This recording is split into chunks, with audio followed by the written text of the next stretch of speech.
Hey, Janaki, do you want to try sharing your slides before we start?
I think we can start, Caroline, if you...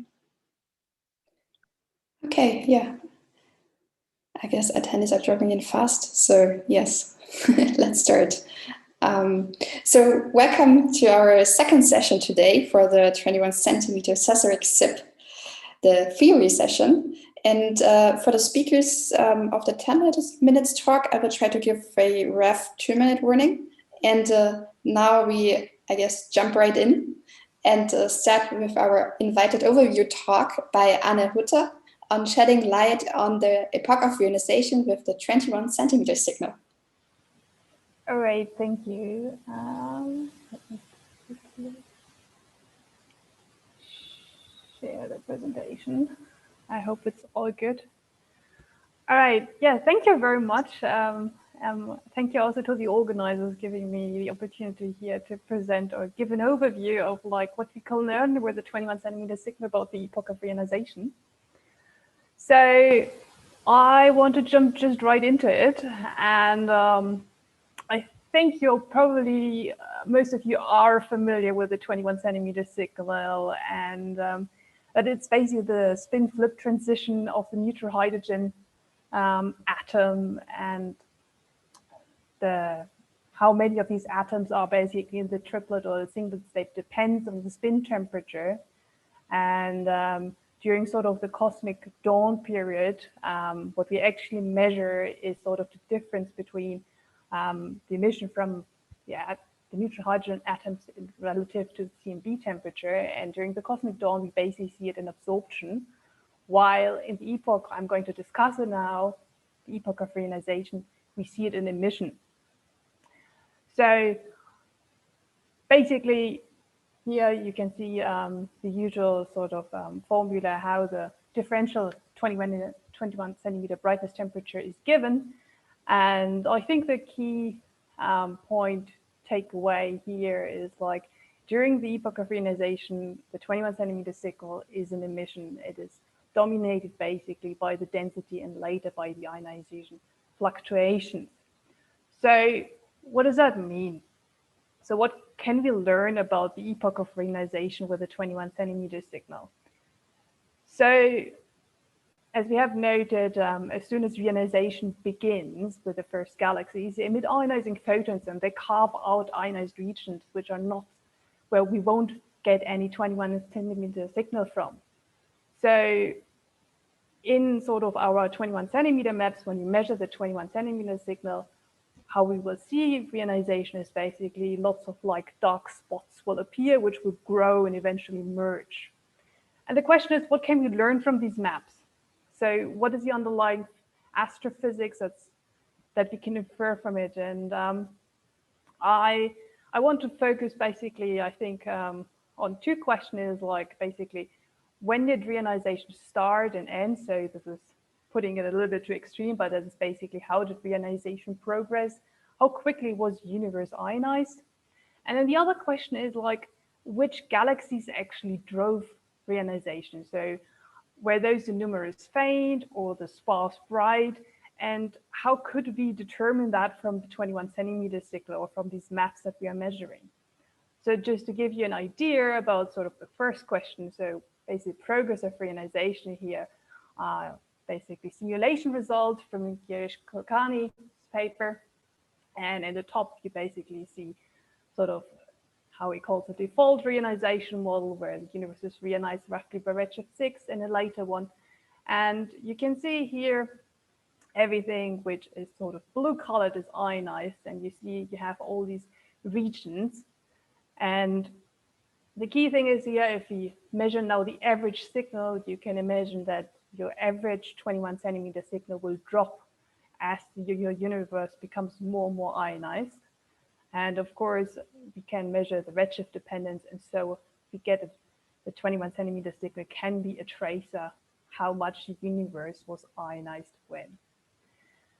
I think the more interesting, or I find it more intriguing question is, but probably also not less interesting, is which galaxies drive reionization. So are we talking about the new, sort of the faint or the bright ones? And linking this to the physics of galaxy formation and evolution. And here are sort of, just two examples of physical processes that might play a role. So you could, on the one hand, you could imagine a scenario where you suppress basically star formation in all your low mass galaxies through feedback mechanisms. So supernovae feedback, push out the gas, or by radiative feedback, basically not much more gas can be accreted, or gas photoparates from the galaxy, and you don't have so much gas available for star formation. The other one is, like, I think a largely discussed and hugely debated parameter as the escape fraction of ionizing photons. So how many of these photons produced in the galaxy can actually escape into it. And so now you can think about different scenarios. So if you suppress all the low mass stars, so you basically, your bias, you have mostly the brighter galaxies dominating or contributing to reionization. While if you have the escape fraction of ionizing photons, that can maybe decrease or increase with halo mass. So just to give you an example what this might look like. So here, basically what you see is like simulated 21 centimeter maps, so theoretical 21 centimeter maps, where basically reionization proceeds from the left to the right. And in the top, you see where basically the low mass galaxies have a higher escape fraction. So you will find that the ionized bubbles will have similar sizes. And in the middle, basically the ionizing escape fraction is constant. And on the lowest panel, basically we have the opposite. So the ionizing escape fraction is rising with halo mass. So you will have a far more biased bubble size distribution. So you have a few large bubbles, as you also can see it from these maps.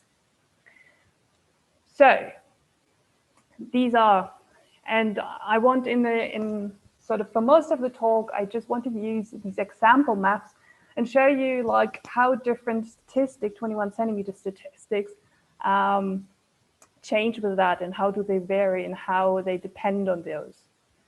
So to first give you sort of maybe an overview, like around the question, like which analysis methods yields which constraints. I won't have time to go into it, but I thought it might be nice to give an overview. So I felt if you were interested in the progress of reionization, 1-point statistics, the variance, the skewness, they have been shown to be traces of that. The same, the amplitude of the power spectrum, or also the amplitude of the 21 centimeter galaxy cross correlation functions. On the other hand, if you're more interested in like how the size distribution of the ionized regions, the power spectrum does trace that. You can also read it off from the 21 centimeter galaxy cross correlations. They trace the typical size of the ionized region around galaxies. There are some indicators in the 3-point correlation function and its Fourier transformation, the bispectrum.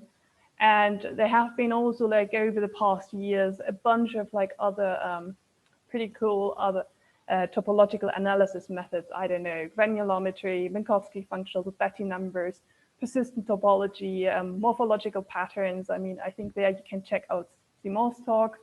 And yes, but I'm going to focus here mostly on the power spectrum and the bispectrum, and only will briefly mention the cross correlations because I think we also will have later talk about that. All right, so coming back to our fields, this is just to give you again a reminder which three cases we have. So basically, as our escape fraction increases with halo mass,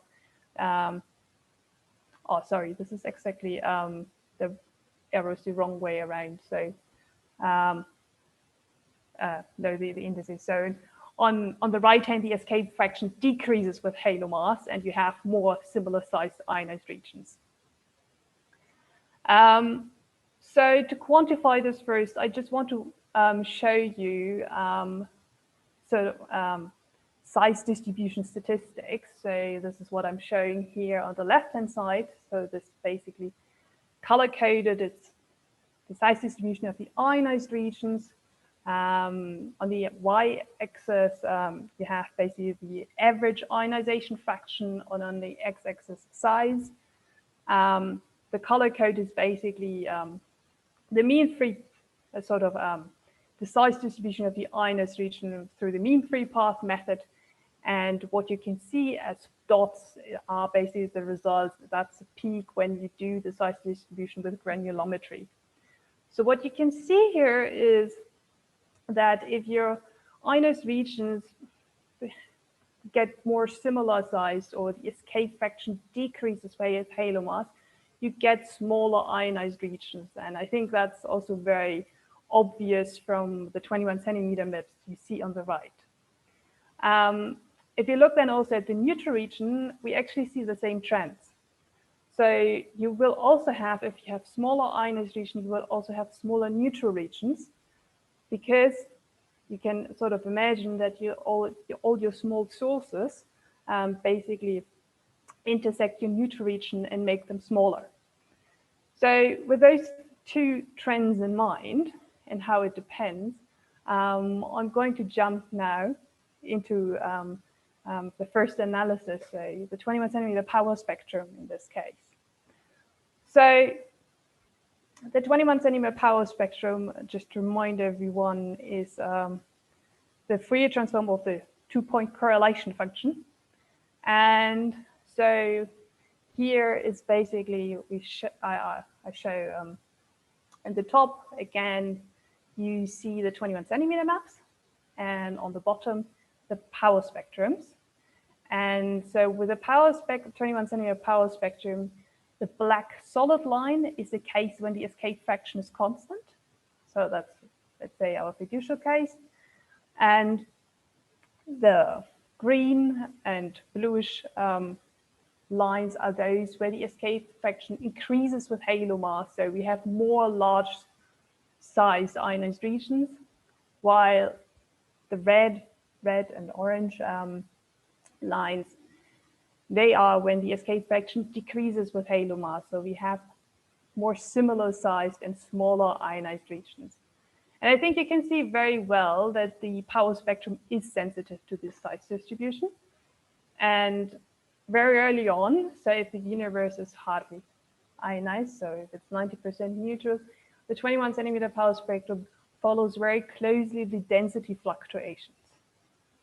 But you can see it is already, there is some trace of the size of the ionized regions.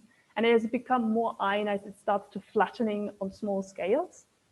And this flattening basically increases until it's roughly 50%. And then the entire amplitude of the power spectrum starts to decrease as the universe becomes more and more ionized. Just as a reference, I have just indicated here, if people are interested in looking at it and making more sense for them in detail. So the dashed lines are the typical size of the ionized regions from granulometry. So that is what you, in the slide before, saw as the dots in those graphs. And the dotted line is the dotted line is the one for the ionized region, and the dashed line for the neutral regions. And I think if you compare then the features of the power spectrum and where roughly the scale is, where the typical sizes are, you can see it is sort of sensitive to it, but it's hardly a direct tracer. It is sensitive to it, but you can't read off, obviously, those quantities. But I think it's a good indicator for trends. So, for instance, if you would like to know whether our escape fraction increases or decreases with halo mass, so the power spectrum basically, the large-scale power spectrum in comparison with a small-scale power spectrum could be a tracer for that. However, if you follow then also the literature, the whole thing is maybe a little bit more complicated because the power spectrum also becomes basically steeper if you have a higher abundance of self-shielded regions. So there are a bunch of papers showing this. So this might be complicated, but nevertheless, this probably brings them then to a different estimator. And in this case, it's the 21 centimeter bispectrum. Since the power spectrum just traces the Gaussian part of the signal. And the bispectrum is also sensitive to traces in non-Gaussianity. And I think we have established also this morning that the 21 centimeter signal is highly non-Gaussian. So giving you a rough introduction into the 21 centimeter bispectrum and how to imagine it. So the bispectrum is basically the 3-point correlation function in Fourier space. And as you can see from its definition, it will only contribute if your k vectors in k space form a triangle. And so on the bottom, you see sort of different triangle configurations. And now you can imagine that each k vector represents a plane wave. And if you superimpose these plane waves, you yield structures. And basically here, I'm roughly showing you how these structures could look like. So you just have to imagine these structures, but basically pointing also out to you perpendicular to the screen. So in case, for instance, in the center column for the equilateral, that those shapes would basically correspond to filaments with a spherical cross section. However, if you can see, if you go then towards the stretch ones, you actually go more towards that you're probing planes. And for the squeeze line, it's similar. It's maybe more elliptical filaments with elliptical cross sections. Then the other key thing with the bispectrum is that it can be positive and negative. And what does that mean? So a positive bispectrum indicates that you have basically concentrated overdensities. So your signal enhances and it's concentrated. However, if it's negative, you basically have concentrated underdensities. And if we look now at our 21 centimeter signal maps, then those underdensities will probably be during the epoch of reionization, the ionized regions where we don't see any 21 centimeter signal. So they will contribute negatively, probably negatively to the bispectrum. And now you can, if you keep in mind these triangles, so we're going from squeeze over equivalent to stretched triangles. So this will be exactly also the next plot. Then we will expect that for the equilateral triangles, you could imagine those shapes are most similar to those of the ionized regions, that probably it needs to be negative around those scales. And this is exactly the case if you look here. So equilateral triangle is around causes theta of minus 0.5. And what we see here, the bispectrum is indeed negative. So again, if the bispectrum is negative, it's dominated by ionized regions, while if it's positive, it's dominated by neutral regions. And the other thing here to notice is also that we are basically going from triangles, from the squeeze triangles, they're tracing more large scales because your K3 vector is very small, to smaller scales as your K3 vector increases. So basically from the left, or with increasing cosinus theta angles, you're tracing smaller real space scales. So, and as exactly so trends also have been seen in one of Suman's papers. So this is a really robust trend that you see this sign change. So, and as reionization progresses, you find that the sign change basically moves to larger scales. So how can we explain this? And this might be a bit tricky, but what you see in this plot is again basically what we had before with the size distribution. So again, on the x-axis you have the size, on the y-axis you have the average neutral hydrogen fraction, and then as a solid lines I showed basically the peak of the size distribution of the ionized regions. And then the black dashed line is sort of the bispectra, what I call the bispectra scale. So that's basically from your isosceles triangle, the two legs, the length of these two legs. And what you can see, as long as your ionized regions are smaller than the real space feature that are traced by sort of the triangles given by bispectrum, then it will be negative, or you will trace the ionized regions.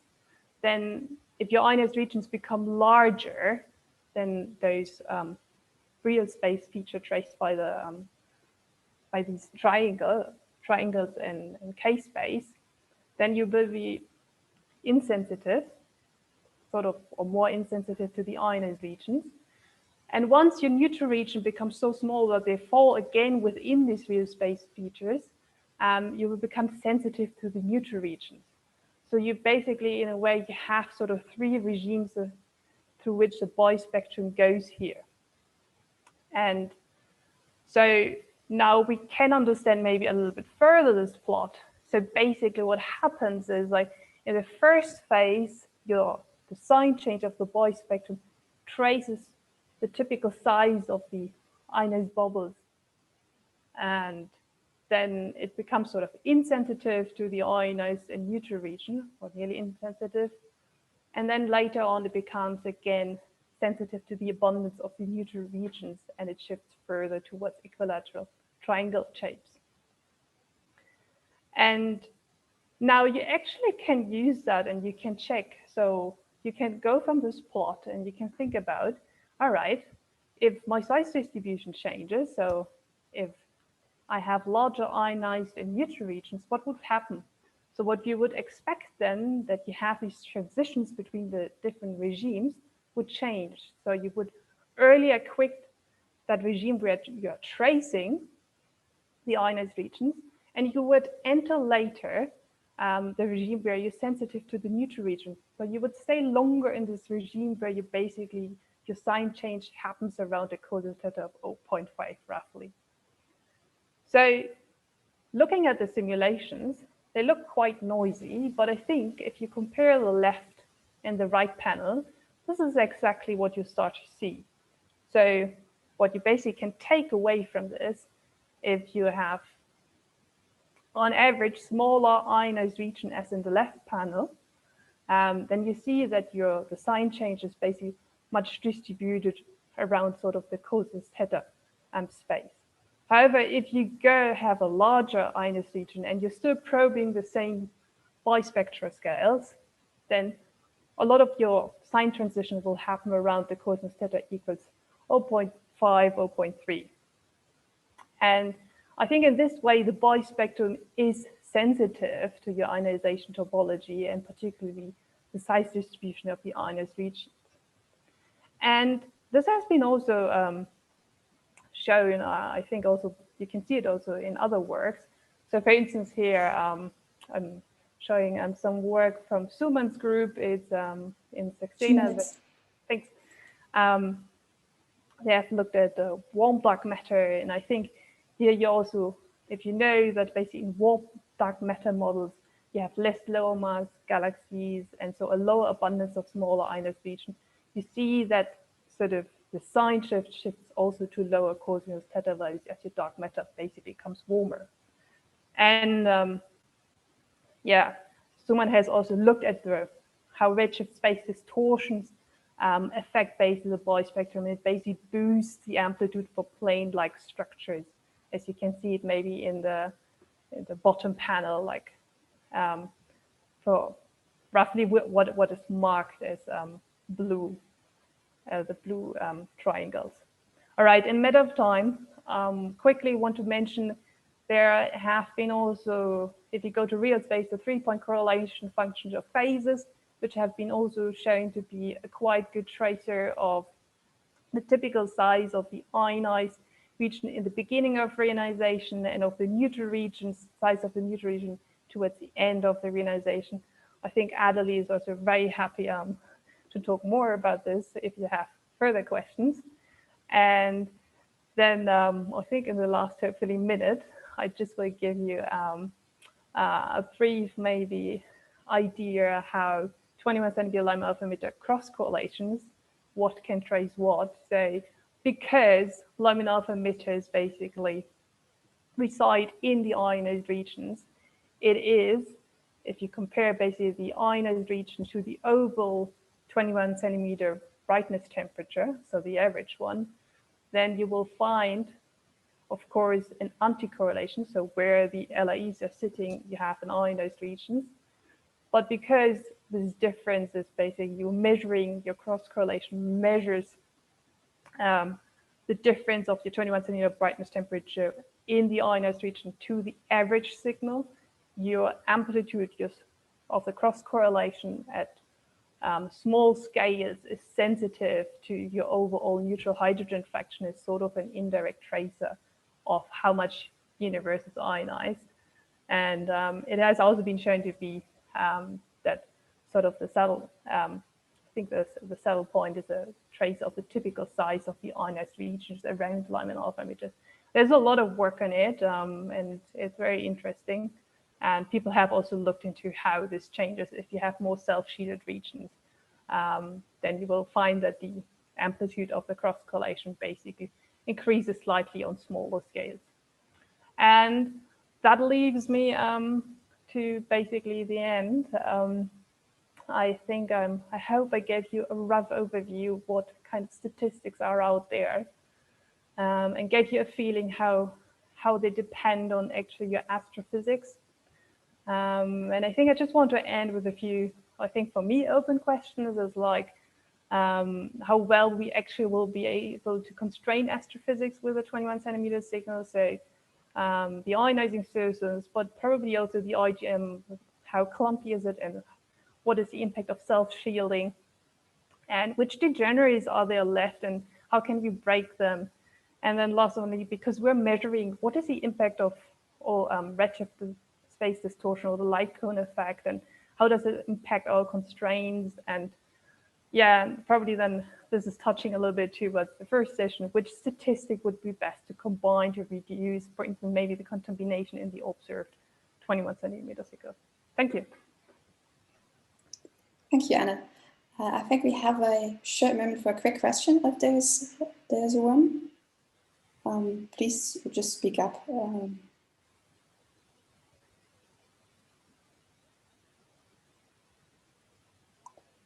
If not, I have a really quick one, maybe. So if we look at the progress of reionization and the topology tracers, and well, the main goal of, or one of the main goals, to constrain the galaxy properties, for example, like F escape. What's your feeling is kind of a good route to be really constraining? Or what of these measures helps best with, for example, F escape? Well, I think in the end, you probably will need to have a combination of things. So I feel, I mean, currently I would be really interested to see like how things beyond sort of just measuring the bubble sizes actually could give us more constraints, or could pin down more sort of the topology. I mean, it goes a little bit towards, I don't know, for instance, what Simon has been done, or Willem Elver's bit more getting the topological features and see how well we can extract them and how well they can constrain our astrophysics. So yeah. Okay, thanks.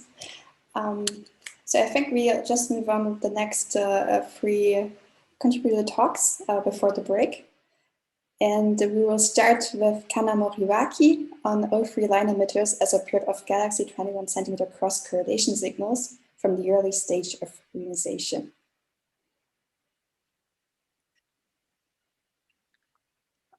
Okay, thank you for introduction.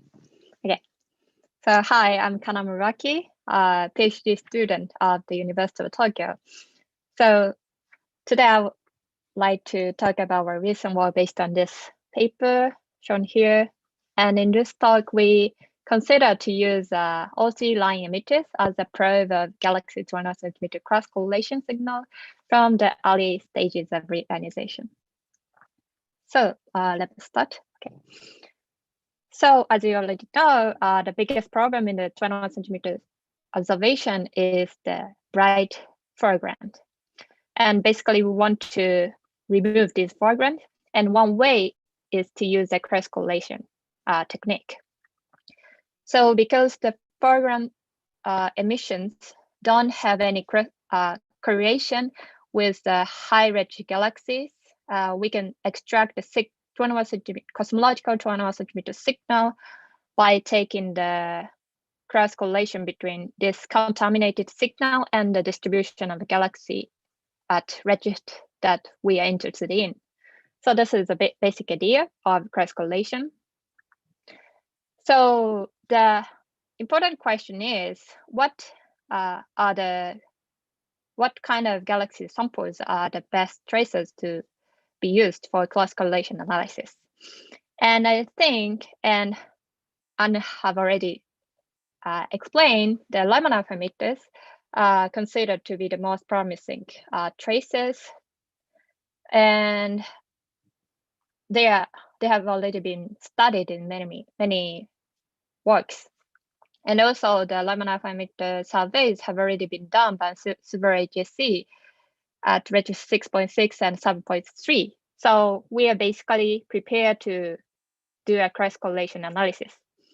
However, actually, it is known that Lyman alpha emitters becomes difficult to detect at higher redshift because the Lyman alpha photons are scattered by neutral hydrogen in the IGM at high redshift when the neutral fraction is very large.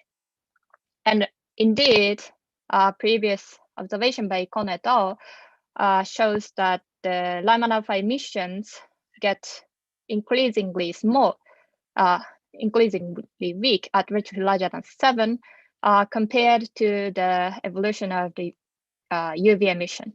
So this kind of thing indicate that it may be difficult to use Lyman alpha emitters to study the high redshift reionization.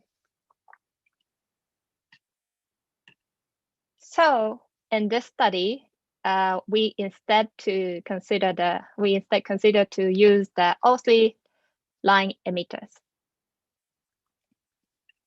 So let me explain why we want to focus on the O3 emitters. So firstly, the recent ALMA observations have shown that high redshift galaxies at redshift larger than 7 tend to have a brighter O3 luminosity compared to the local galaxies, which is summarized in this plot. And these are the observations done by ALMA.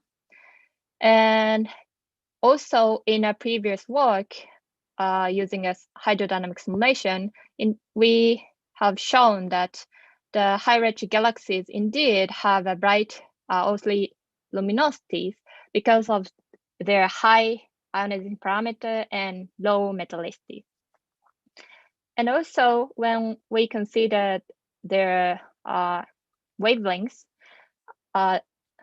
those O3 emitters could be a good target of future galaxy surveys like JWST and line intensity mapping observation like SPECS or CDIM. So these are basically why we want to focus on the O3 emitters.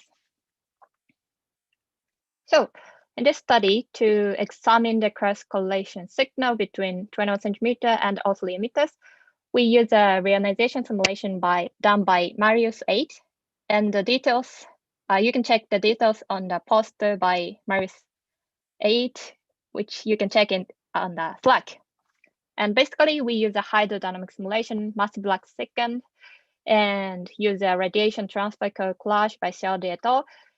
And actually, at high redshift, IGM heating is also important, not only the reionization process. So we include IGM temperature effects on the 21 centimeter signal.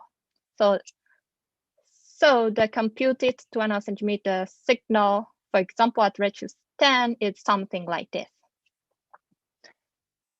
And here I show the evolution of 21 centimeter signal from redshift 10 to 7 and the distribution of all three emitters. So in this plot, the red and blue region show the emission and absorption of 21 centimeters lines. And these black and red points are the bright O3 emitters. So here to compute the O3 luminosity, we use our own emission line model. But basically, the O3 line emitters the luminosity of O3 luminosity scales with the star formation rate. So basically, we can consider that the O3 emitters is just tracing ionizing sources and heating sources. So basic trend is something like this. At redshift 10, we can observe O3 emitters somewhere like here. Sorry, it's a bit difficult to see, and we observe a positive correlation between 21 centimeter and O3 emitters. This is because of the positive correlation between temperature fluctuation and galaxies. But at lower redshift, as the ionized bubble gets larger and larger, we observe an anti-correlation. And this is a bit because of the anti-correlation between galaxies and neutral fraction. So, okay, this trend is summarized in this plot.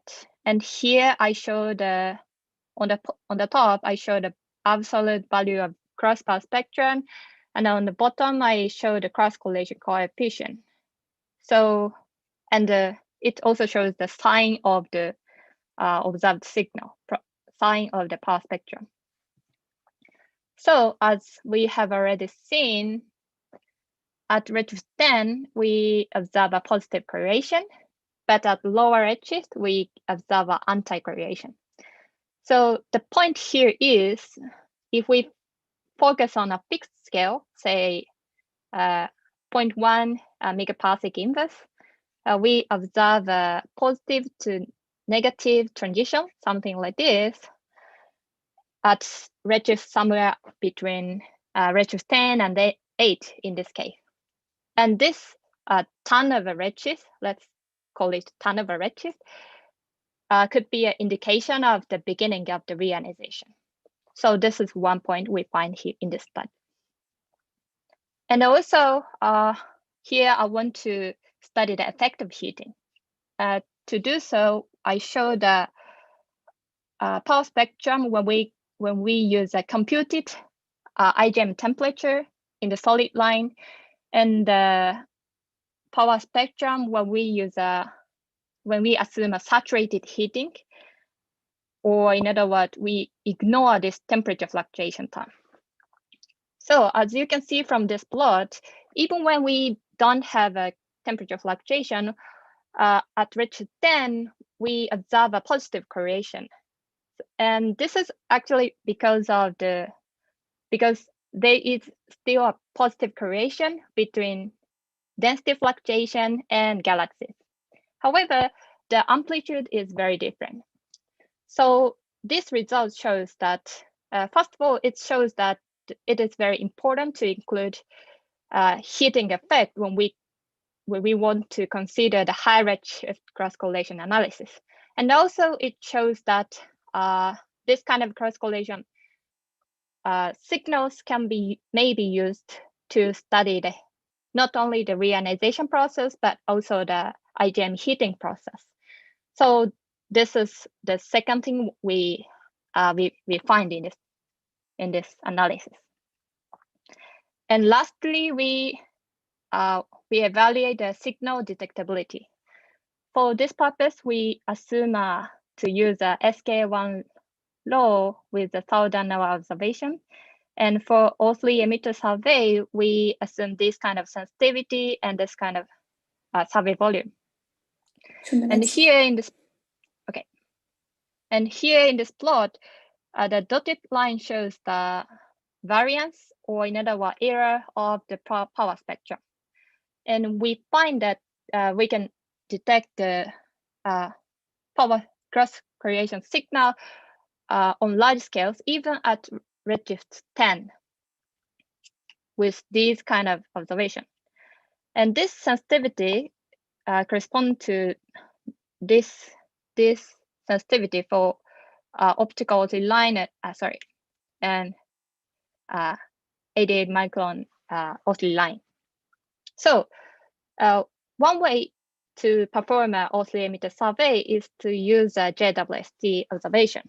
So we consider what it would be like when we consider to use a JWST. But unfortunately, we find that it takes a very long time for JWST to perform this 1 square degree survey, because JWST's field of view is not that large. So unfortunately, it's not feasible. So to perform this kind of O3 emitter survey, we may need some other telescope, especially a large single dish telescope. So here I show one example of that kind of telescope. This is a proposed telescope called LAST, which I consider to start observation from early 2030. And this will observe a sub-millimeter to millimeter frequency band corresponding to the O3 80 micron at redshift larger than 8. So if this kind of telescopes start to work in the future, we can detect the 21 centimeter O3 emitters cross correlation signal, and we can study a lot of things. So here's a summary.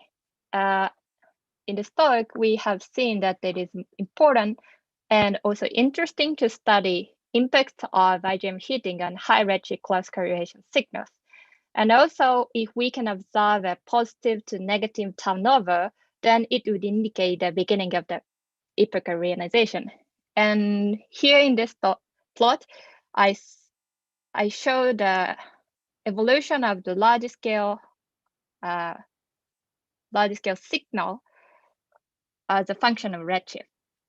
So the top panel shows in the case of when we consider to use the O3 emitter survey, and at the bottom, I show the result when we consider to use a O3 line intensity mapping instead of O3 galaxy survey, which I didn't touch in this talk, but okay. And the trend is a bit different, but basic idea is same.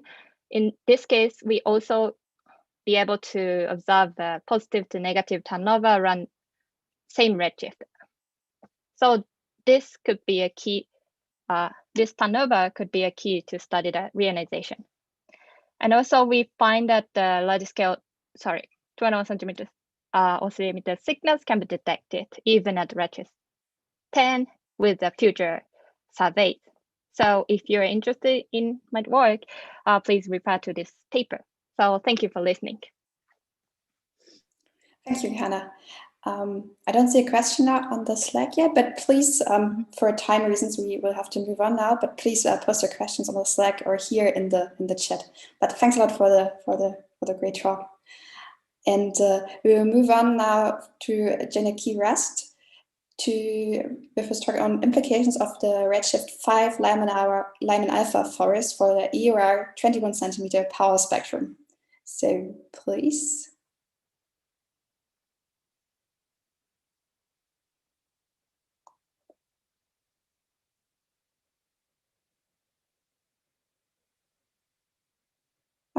Great. Works.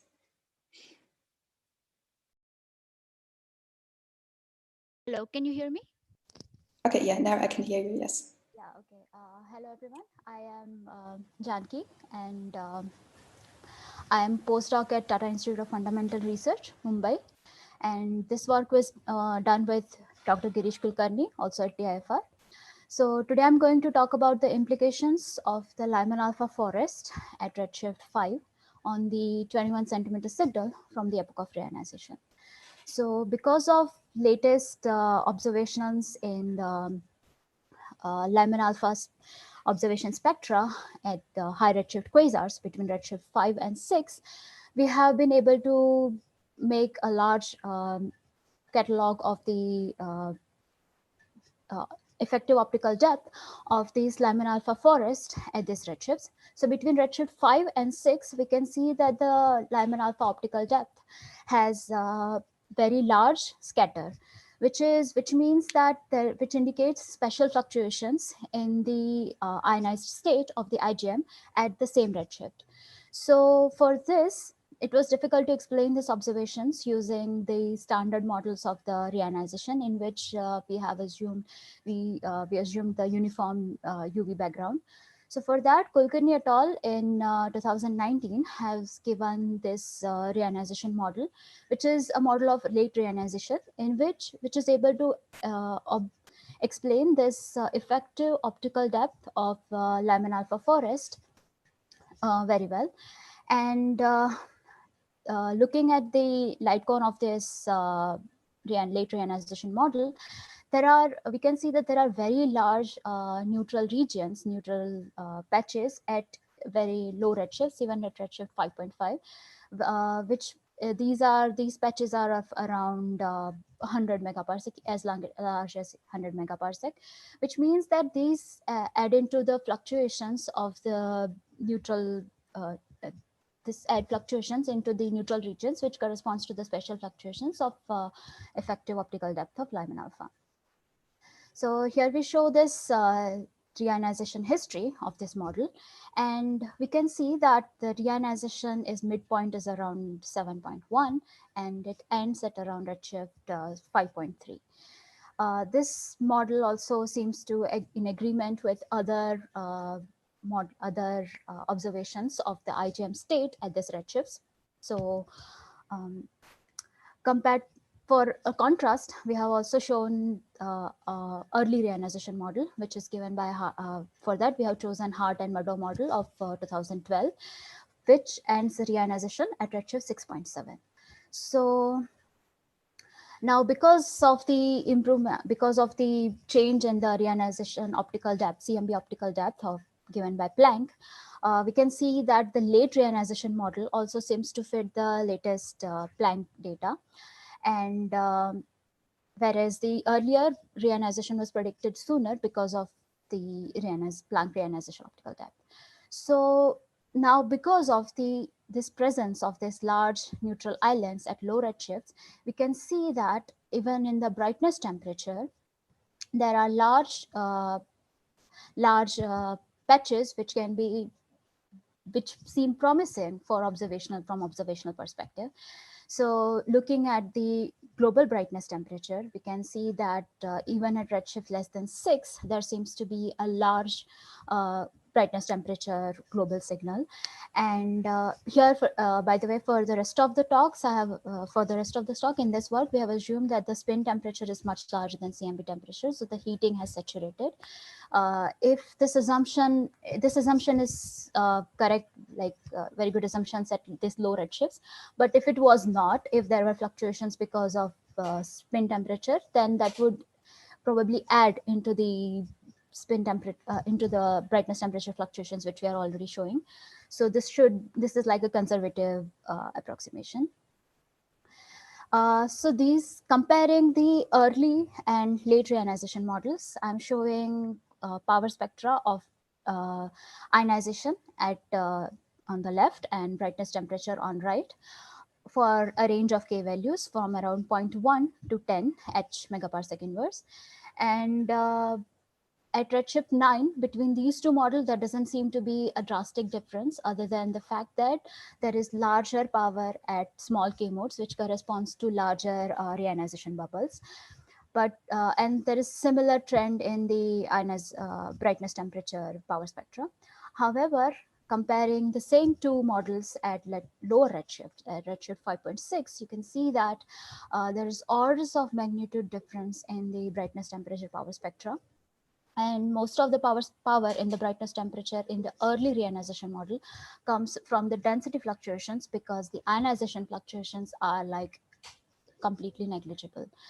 So basically, the thing is that if the ionization is patchy and if it has been delayed, then there is large power even at low redshifts in the 21 centimeter brightness temperature power spectra. So then the question is whether this can be observed. So observation between 5.4 to 6 corresponds to smaller, corresponds to high frequencies, like around 200 to 220 megahertz. And this is better for observations because foregrounds are weaker at higher frequencies. So for this analysis, we have used 21 centimeter sense given by Pober et al. And to analyze the sensitivity of 4 radio interferometric observations: MWA, LOFAR, HERA, and SK1 low, for 1080 hours of observations, which about 180 days and 6 hours per day. And we have assumed that the moderate foreground models, which means that the foregrounds are confined within the wedge. So this is again the power spectra of the late reionization model. And what we see is that HERA and SKA should be able to detect this signal, has enough sensitivity to detect the signals at redshifts 5.6 for the late reionization model. And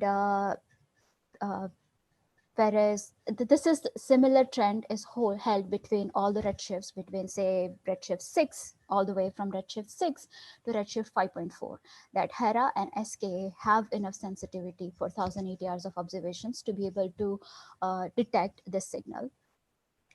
Now, let us see what are the current observational limits.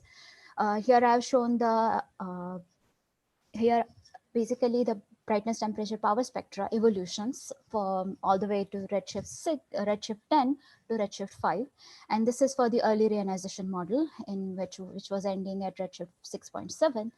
And I've shown 3 K values. So the first one is at 0.08 H megaparsec inverse, which corresponds to the purple line. Then red, which is 0.2, and the yellow line, which corresponds to 0.5 H megaparsec inverse. And we have had a number of excellent observational constraints limits at this over the years from GMRT, paper, MWA, and LOFAR. And these results have improved over the years. So at low redshifts, we have constraints from MWA, and at at intermediate redshifts, we have from LOFAR, which are the best current upper limits. However, we don't have much observations at redshift lower than 6 because when these observations were planned, most of the assumed reionization model was this early reionization model, which predicted that the reionization would have ended by redshift 6 or to 6.5 or 7 between that. But now our latest data from the Lyman alpha forest suggests that the reionization ends late. Therefore, there is considerable power between redshift 5 and 6 at these K values. And it would be interesting to see the future observations like HERA and SK try to probe these K modes, these scales at these redshifts between 5 and 6, because the information that we get from Lyman alpha forest is incomplete, because it saturates at for high neutral regions, whereas the 21 centimeter will be able to show us the evolutions of the ionized regions. So they should complement. So in summary, basically conclusion, I'd like to say that the large fluctuations, special fluctuations in the effective optical depth of Lyman alpha forest suggests that the reionization is late and it's patchy.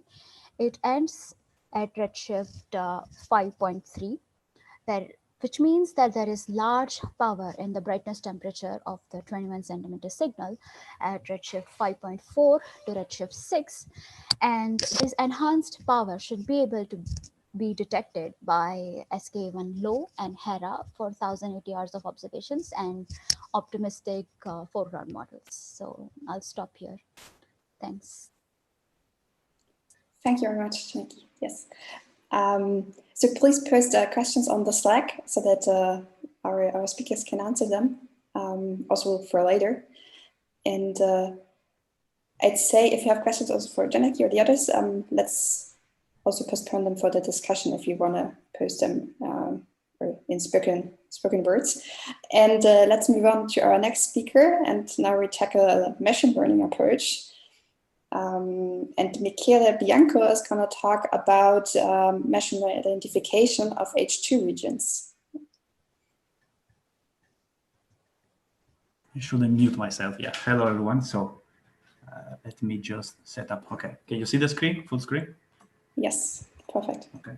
Good. So first of all, thank you to the organizer to give me the opportunity to present some of my work. So I'm Michele Bianco, PhD student at the University of Sussex. And I've been working on some machine learning approach for the identification of ionized region during reionization from 21 centimeter observation. So first of all, thank you to Anne also to give the introduction so I can jump into my subject. So in principle, we could probe reionization by observing the redshifted 21 centimeter signal. And this is because the referential brightness is throughout reionization is correlated with the presence of neutral hydrogen. Then there is upcoming experiment that we already maybe know, the square kilometer array, which will be sensible enough not only to detect this signal, but also to produce 2D image of its distribution on the sky. Such that if you take different series of image at different redshift or observed frequency, we get this three-dimensional data set that here it is an example from one of our simulation, such that we can see for a specific observed frequency the distribution of the neutral gas throughout reionization. Unfortunately, this image will be prone to instrumental noise, foreground contamination, the limited resolution. So stable and reliable method to identify ionized or neutral region is not trivial. But we have seen this morning that there is already some application to machine learning to the reionization context, and I think we will see later another talk. But we took inspiration from modern computer vision technology that based on artificial intelligence and deep learning method, they are able to identifying object from everyday life image. The two main examples that you can Google online is here on the left is self-driving car are able to identify cars, the street from image, and on the right you have like satellite image, segmentation of a satellite image. So we decided to do the same thing for reionization. And we employed a very specific network, which is called UNet for this U shape of the architecture. And it's basically composed of two paths. One is a contracting path, which is the encoder. And it is a general convolutional neural network that from input image extrapolated, encoded feature from the image down to low dimensional late space, which contains this information. Then there is a second path on the right that expands this information and try to reproduce a binary map with the same size of the initial input image. And we want our network to in principle identify which region is neutral or which is ionized. So, but to train some network, we actually require very large data set. And to do so, we employ this semi-numerical code, the 21 centimeter fast. And we produced 10,000 simulation from the redshift between 7 and 9. So we calculated the differential brightness. You can see it in the bottom, in this image here, on the panel on the bottom left, we see the differential brightness at the simulation resolution. So to this simulation, we add some instrumental noise, simulated instrumental noise, and we then smooth the signal on some interferometry scale, in our case, that correspond to the maximum baseline of SK low core. And the results on the bottom right panel here is here. So this is the differential brightness, where in red indicate a region that emit 21 centimeter signal, so neutral region. And in blue, we have the ionized one. But we want to supervise as much as we can the network during his training. So to do that, we employ the neutral field, which of the simulation here on the top left panel. In red, we see the neutral glass, and blue, the ionized region. So we smooth on the this field on the same interferometric scale, and we obtain this, this type of mask that I like to call the Swiss cow mask that appeals to my Swiss heritage. So in principle, this mask will tells us which region is ionized and which is neutral. And the same counter is reproduces here by these black lines here, just as a comparison. But the network has no idea where this region, these borders lies. Okay, so then our pipeline for our Segonet is like a general pipeline for machine learning. So we change at each training epoch, we change the initial condition and the astrophysical parameter to produce some three-dimensional tomographic data set, from which we extrapolated some slice at a specific redshift and his corresponding Swiss cow mask. That these slices are then forward to the network that give us some prediction with this blue and red image. This image that can be compared with the ground truth, with the Swiss cow mask, and we can calculate some score. And this process is repeated until the score doesn't grow anymore. So we can have a look at this, the accuracy of our best performing network. Here on the y-axis, we have actually this score accuracy, which is the Matthew correlation coefficient.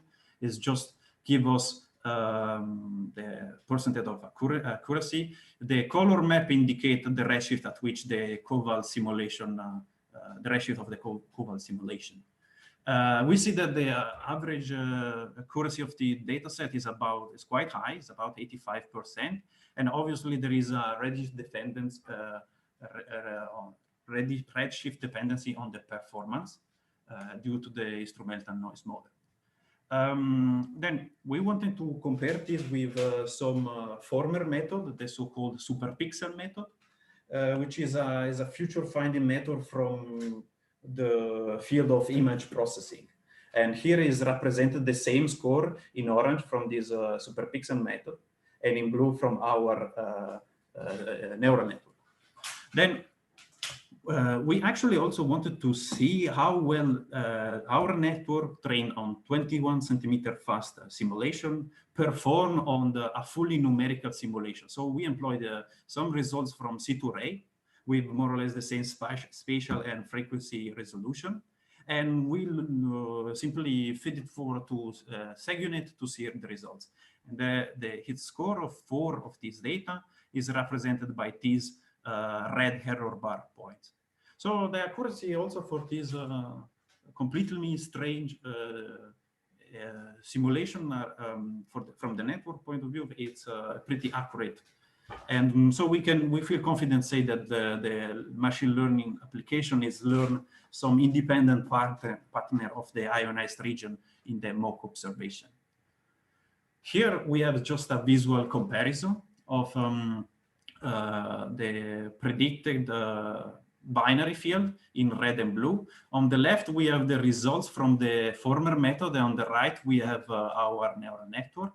And just as a comparison, we overplot this Swiss cow mask in with these green counters. Then this is maybe a detail, but we specifically design our neural network in order to provide some confidence interval. So the plot on the left is the exact same one as before from the results of our neural network, but on the right we show this pixel per pixel uncertainty map, and as you could expect, the most of the uncertainty of the network lies on the perimeter of this neutral region. Yeah, and especially in this bottleneck region. Let's see if I can point it out one here. For example, when two large neutral regions are starting to merge together and the neutral gas in between is getting narrow and narrow, this is also a place of some sort of uncertainty. 2 minutes. Then, sorry, yeah. So we should move faster. So we look then at the prediction of the volume average neutral fraction. On the right, we use the same color maps of from the redshift, the previous plot. But on the right, we compare with the former method, and we see that our results in blue, they lies within the 1 sigma interval. And also, this is also true for the superpixel method, the neural network applied on the fully numerical simulation. We then look at some bubble size statistic for late, middle, and early reionization, and we see that our network has a relatively difference, only a few percentage. And in the blue shadow that you see here is actually the propagated uncertainty from the pixel per pixel map, error map, yes. So meanwhile, the former method has some underestimation problem at this 2 stage. We look then at the dimensional power spectra of this binary field just to have an idea on how well the 2 methods are performing at different scale. Again, late, middle, and early reionization. And we see the same accuracy for our network at almost overall scale and at the different, at the 3 different epochs, stage of reionization. Yeah.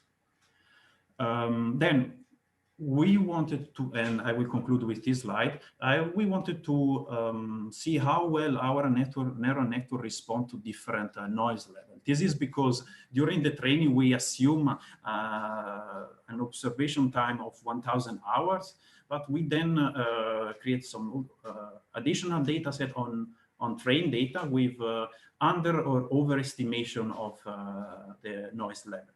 So this is for these 900 hours on the left and 1200 on the right. And we see that the score here, again, this Mathieu correlation coefficient, is more or less of the same accuracy as during the training process. And I won't go through again all the deep statistical analysis, but I want just to show this visual comparison of these 2 points. And I will then conclude with my summary. I just leave it like that. I just want to point it out that in principle, we show that our machine learning application is able to learn independent pattern in the ionized region based on the intensity contrast between the neutral and ionized region. Yeah. So there are also some future work where we want to include some foreground contamination and extend this to the study of cosmic data. I will conclude with this, and thank you for watching. Thank you. Yeah, I'm sure there's some questions on the networks later. Yeah. And for now, let's move into the coffee break till 15:15, and see you back then.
I don't know if Abhinash, Joel, and David, you want to try sharing your screen before we start, or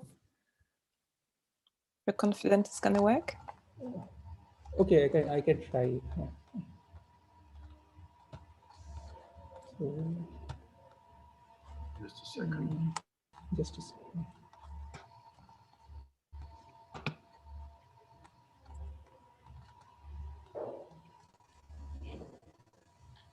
So can you see my screen?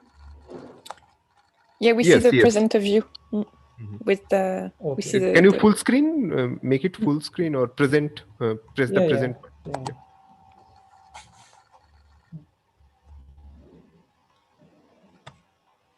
Yeah, it's working.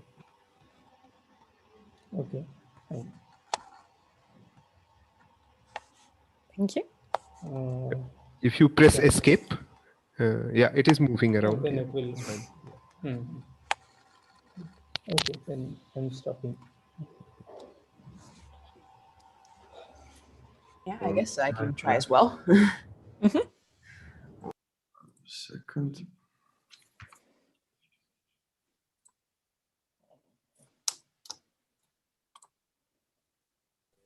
Yes, we see it. Yeah. Yep. Yeah. Okay, perfect. We saw Joel's one also very quickly, but maybe give it another go. Yeah, we didn't see. Yeah. Joel, would you like to share your screen and test? Oh yeah, sorry. Yeah. Is it? Yeah, you can see it. Yeah, seems to be working well. Yeah. Wonderful. Thank you. Okay, all three working perfectly. So I guess we can get started with our second part after the break and get going with a second machine learning talk, actually, by David Polarovich on parameter estimation from 3D cosmic 21 centimeter images using neural networks. So please, David. Second.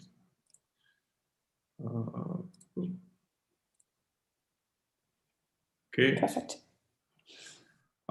Thank you for thank you for introduction. So my name is David.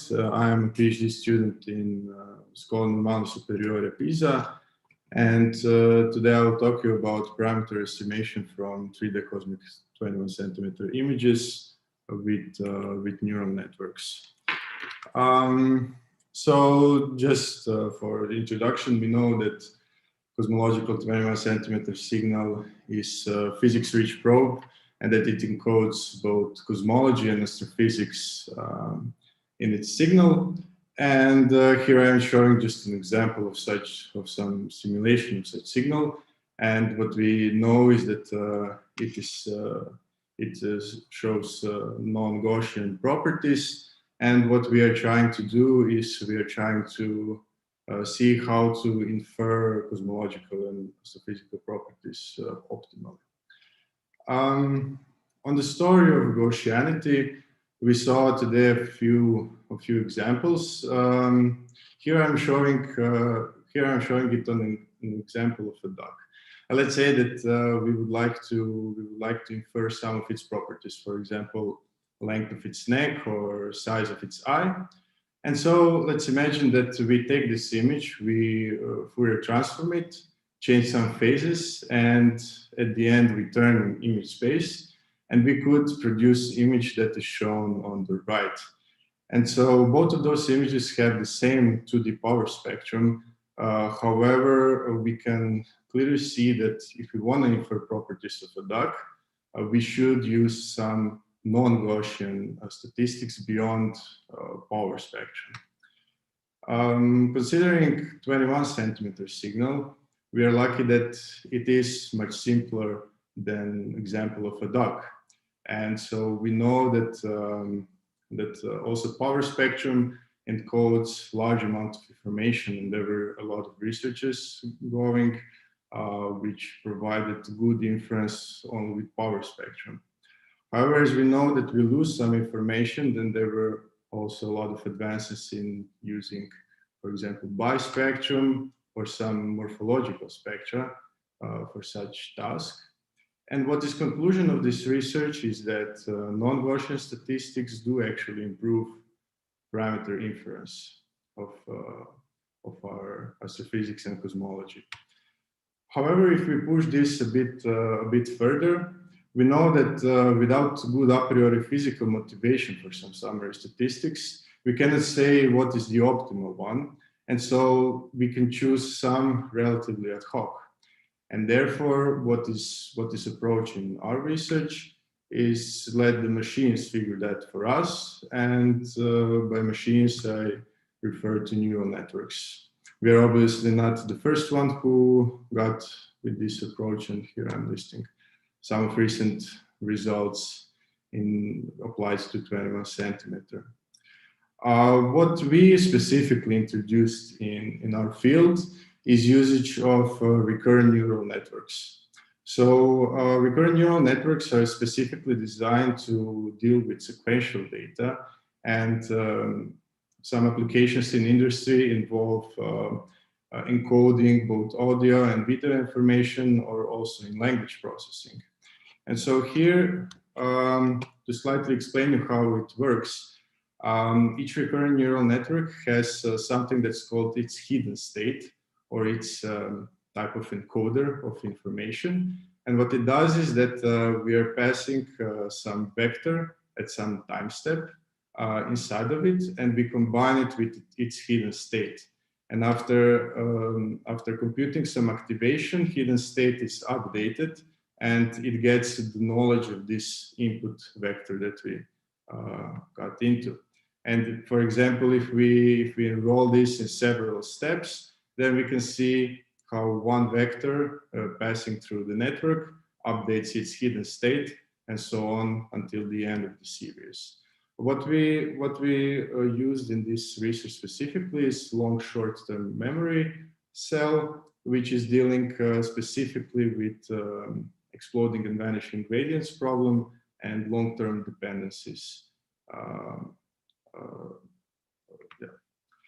Applied directly for light cone object with which we are dealing. The way we are encoding information across frequency bins is using RNNs, because the frequency bins are type of sequential data. And what is good with RNN is that such correlations are encoded across all frequency bins at once. And moreover, what we do is that in sky-plane direction, we are using 2D convolutional neural networks to encode local correlations in the image. To move on our procedure that we used, so we are calculating 10,000 21 centimeter fast simulations, varying astrophysics. And we are computing three-dimensional light cones out of it. Then we are passing those light cones through observational pipeline by adding noise and foregrounds. And then we are trying to use our neural networks to encode information from such objects, and at the end, infer astrophysical parameters. Considering our observational pipeline, we are investigating 3 levels of contamination of our signal.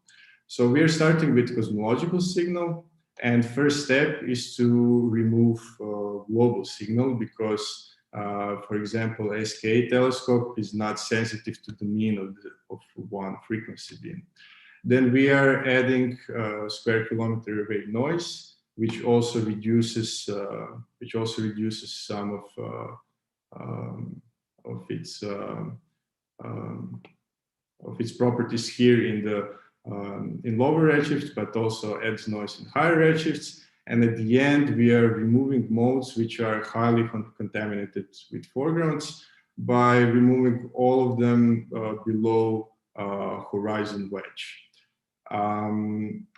At the end, we construct several architectures, and we train all of them on all 3 levels of contamination. And in that way, we are trying to infer what's the effect of such contamination. Considering astrophysical parameters, we are varying both UV and X-ray properties of the galaxies and also its star formation properties. And such parameterization is simple, but it does show important changes in timings and morphologies of our signal, and that's why we believe that our inference will be robust.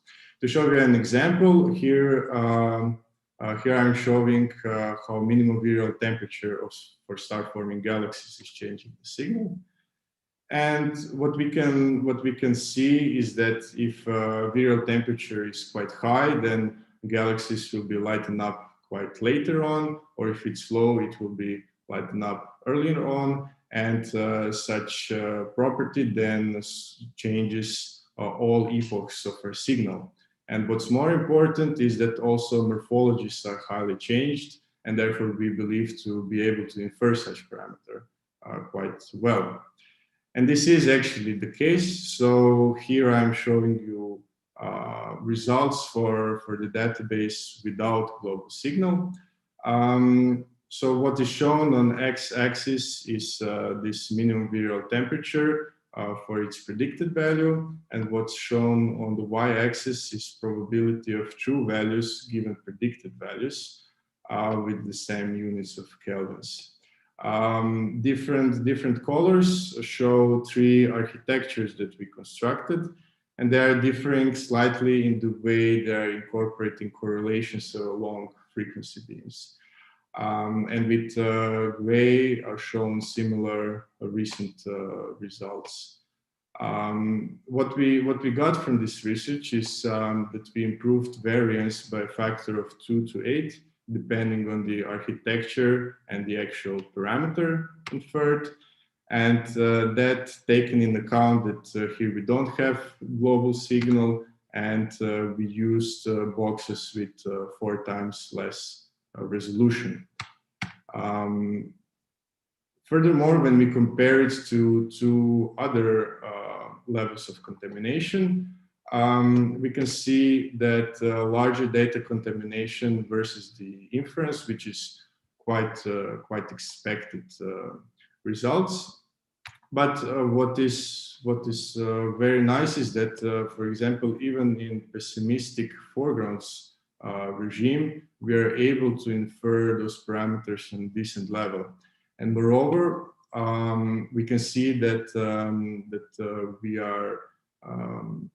networks are having problem in inferring some specific ranges of our astrophysical parameters, and that means that we are hitting the limits of our data set. At the end, to conclude, main result of this research was to introduce RNNs, which are optimally suited to encode information from the objects such as light cone. And by this, we improved by a factor of 2 to 8 our previous results, which are good even in the case of pessimistic foregrounds. And at the end, if we would like to improve those results, we should have better augmentation both of telescope noise and foregrounds, and in the number of cosmological simulations of the signal. Thank you. That's all for me. Thank you, David. So we'll have the questions later as well in the discussion and on Slack as always. And now we move to a talk by Abhinash Kumar Shah on the prospects of measuring reionization 21 centimeter power spectra using the SKA, and especially the impact of non-Gaussianity and light cone effects. Okay, so please, if you can share. Yeah, sorry, I'm sharing the screen. Can you see the screen? Yes, now it's still in presenter. Yeah. Okay, loading. Now it's on. Oh, yeah, thank you. Hello everyone. My name is Abhinash. I'm a final year PhD student at IIT Kharagpur. So today I'll be talking about the impact of non-Gaussianity on measuring the EoR 21 centimeter power spectrum using the upcoming SKA telescope.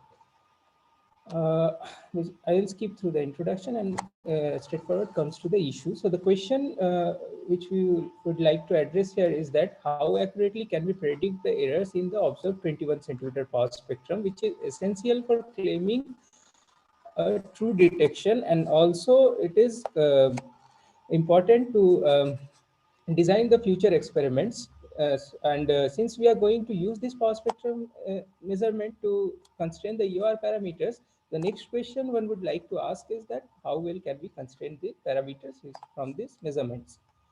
So there have been a few previous works in this direction, but all of them have commonly assumed the signal to be a Gaussian random field while estimating the errors in the power spectrum. But as we know from the simulations that the EoR 21 centimeter power spectrum signal is a highly non-Gaussian field due to the formation of the bubbles in the intergalactic medium, and which give rise to the higher order statistics like bispectrum and trispectrum, etc. So recent studies have clearly demonstrated that this non-Gaussianity basically introduces an extra term, which is due to the trispectrum, the 4-point statistic in the cosmic variance of the power spectrum, which basically increases the errors in increases the variance in the power spectrum measurement, as well as it introduces significant correlation in the measurement for different between the different cabins. So this gives us the motivation to study the impact of this non-Gaussianity on the observed 21 centimeter power spectrum error covariance for the upcoming SKLO telescope, and hence to study the effect of non-Gaussianity on the parameter estimation from these observations. So in order for this, we are using spherically averaged beam power spectrum estimator. And here we consider the signal to be a combination of the 21 centimeter cosmological signal as well as the Gaussian system noise. And the corresponding error covariance which we have computed turns out to be something around this, where W tilde is given by this factor over here. So in order to compute the full error covariance, we need to have estimates of the signal power spectrum, signal tri-spectrum, as well as the noise power spectrum. So in order to get the signal power spectrum and tri-spectrum, we are using an ensemble of the EoR 21 centimeter signal, which are simulated at these 6 redshift slices, and using semi-numerical code Rein Yuga, which is basically based on inside-out reionization model with parameters minimum halo mass, ionizing efficiency NIN, NIN, which is related to the ionizing efficiency, and the third one is the R mean frequency of the ionizing photon in the intergalactic medium. So the next step is to compute the system noise, for which we are considering the SKLO observations and the baseline tracks corresponding to the 8 hours of per night observation. And we are to make the simulation, the predictions realistic, we are also using the resolution corresponding to the SKLO in the case space, and we basically fill the case space using these baseline tracks, and using all this, we estimate the noise power spectrum at each and every grid points, and finally using all this, we compute the cosmic variance, not cosmic variance, observed error covariance. And what we saw over here is the power spectrum in the top panel in this thick magenta line, and all different lines are the 5 sigma error covariance corresponding to these different observation hours. And there is also the limiting case, which corresponds to the cosmic variance. So I have shown the results for the 3 different stages of reionization: the initial stage, the mid stage, and the end stage of the reionization. The predictions are for the Gaussian, non-Gaussian, and the Gaussian case assumptions. And what we see from these plots are that if we increase the observation hour, it will decrease the system noise contributions, and hence we can probe more and more larger k ranges at each and every redshift slices. And if we go from if we go from initial stage to the final stage of the reionization, you can see that there are the non-Gaussian and the Gaussian prediction uh, seems to differ even more, and towards the later stages it is kind of largest, which is also shown over here, where we have plotted the fractional deviation with respect to the Gaussian predictions for different observation hour, as well as the cosmic variance, which is the limiting case. So this will be the maximum deviation in this case. So one thing to note from here is that for SK-like observations, the deviation from the non-Gaussianity is important in the smaller K range for during all the stages of reionization. However, it becomes important in the intermediate K ranges where we have high SNR for the mid stage, and during the later stages of reionization for kind of 1,000 hours of observations. So yeah, here we are showing the correlation matrices corresponding to the different K-bins. So that is also the correlations are also important during the in the smaller K-bins during the initial stages, and it becomes gradually important towards the intermediate K range in the later stages of reionization. So till now we have not included the foreground in our analysis, and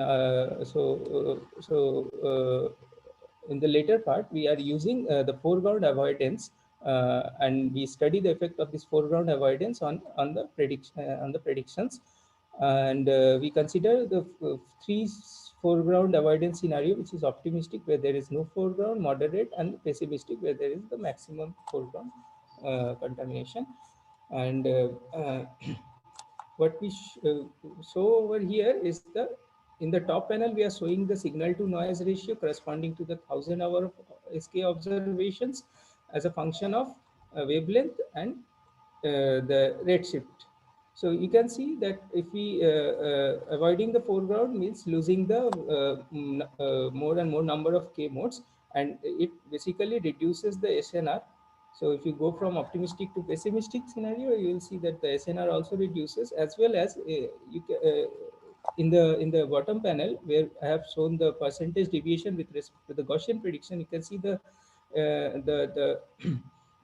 deviation also decreases because we are the number of K modes we are losing, and due to which it increases the Gaussian part of the cosmic variance, and hence the effect of non-Gaussianity decreases. But however, the non-Gaussianity is still important in the intermediate K range and during the later stages of reionization, which is clear from here, even for the pessimistic case. And one thing also to note here is that due to this foreground avoidance, since we are restricting our redshift slices to a redshift bin of 0.75, we are also losing some of the K-bins from detection. So this was the result from our previous work, and in the next work we study the effect of non-Gaussianity on the parameter inferences, where we are using the covariance matrices from the previous work, and we use the Fisher matrix formalism, where the inverse of the Fisher matrix will provide us the error covariance in the inferred parameter values. So the next thing we need to know is the derivative of the parameter power spectrum with respect to the parameters, which we have computed numerically using the simulations by varying the parameter values. And what we saw over here is the derivative plots for M minimum, NIN, and RMFP. So one thing to note for RMFP is that the derivative is almost zero. So the power spectrum is not sensitive to RMFP in the initial stages of reionization, that is at the high redshifts. And the most of the constraint on RMFP basically comes from the lower redshift measurements. Okay, so using the Fisher matrices estimated at 6, so what we did here, we combined the Fisher matrix computed at the 6 different redshift slices in order to improve the SNR in the parameters. And using that combined Fisher matrix, we have we have plotted this error ellipses for optimistic scenario where there is no foreground. So you can see that there are small deviation in case of N and M minimum, but the deviation is deviation from the Gaussian predictions are considerable in case of RMF, because for RMFP the most of the information is coming from the lower redshift, where the effect of non-Gaussianity is larger enough. 2 minutes. Later we have also, okay, yeah. So later we have included the foregrounds for the three different scenarios which I have talked earlier. For moderate and for the pessimistic. So compared to the optimistic case, the deviation in case of NIN, RMFP, and M minimum are larger in case of moderate foreground scenario. But again, if you go to the pessimistic foreground scenario, since the deviations from the non-Gaussianity is decreasing in case of the power spectrum error covariance, it also decreases, and the deviation also decreases in case of the parameters, errors in the parameters in case of pessimistic scenario. And also if you increase the observation hours, it is expected that the deviation from the Gaussian predictions will also increase, because the impact of the trispectrum contribution is also increasing in the error covariance matrices, and the deviation will be larger for the cosmic variance, which I have shown in the third column, the plots. So to summarize, the non-Gaussian effects are important at small k modes at all stages, and the intermediate k modes at the early stages. The relative contribution of the trispectrum in the error covariance increases with the observation time, because it decreases the signal to noise ratio. The foreground avoidance forbids some of the k-bins from the detection, and also reduces the SNR as well as the deviation from the Gaussian predictions. The impact of non-Gaussianity are more pronounced for the case of moderate foreground avoidance scenario, in case of parameter errors in the parameters, and the deviation are as large as 8%, 14%, and 36% for these three parameters for 1,000 hour of observation. So the final conclusion from here is that the impact of non-Gaussianity is important for SK-like observations, which will have sensitivity much larger compared to the current experiments, and it is also important for the K modes where the SNR is substantially large, and particularly towards the smaller redshifts. So okay, I'll stop here. So thank you. Actually, I have not talked about the light cone effect because of the time constraint. So if you have any question, I'd like to take that. Okay, thank you, Avinash. So yeah, I have to ask again to put the questions in the discussion session later and then on the Slack, so we can move to the concluding talk of this session, and we'll have the dedicated discussion later. And our last speaker is going to be Joël-Marie Béguin, talking about a method for detecting systematics using 21 centimeter global signal and KSZ constraints. Sorry, I forgot to unmute myself. All right, let's try to see, does this work? Yes, it's on, perfect. All right, amazing. Well, hello everybody. My name is Joelle and I'm an undergraduate at McGill University. First, I'd like to begin by thanking the organizing committee for giving me the opportunity to present my work here today. And the goal of this project, as the title implies, is to use joint kinetic Sunyaev-Soldovich effect and 21 centimeter global signal measurements in order to improve constraints of the ionization history.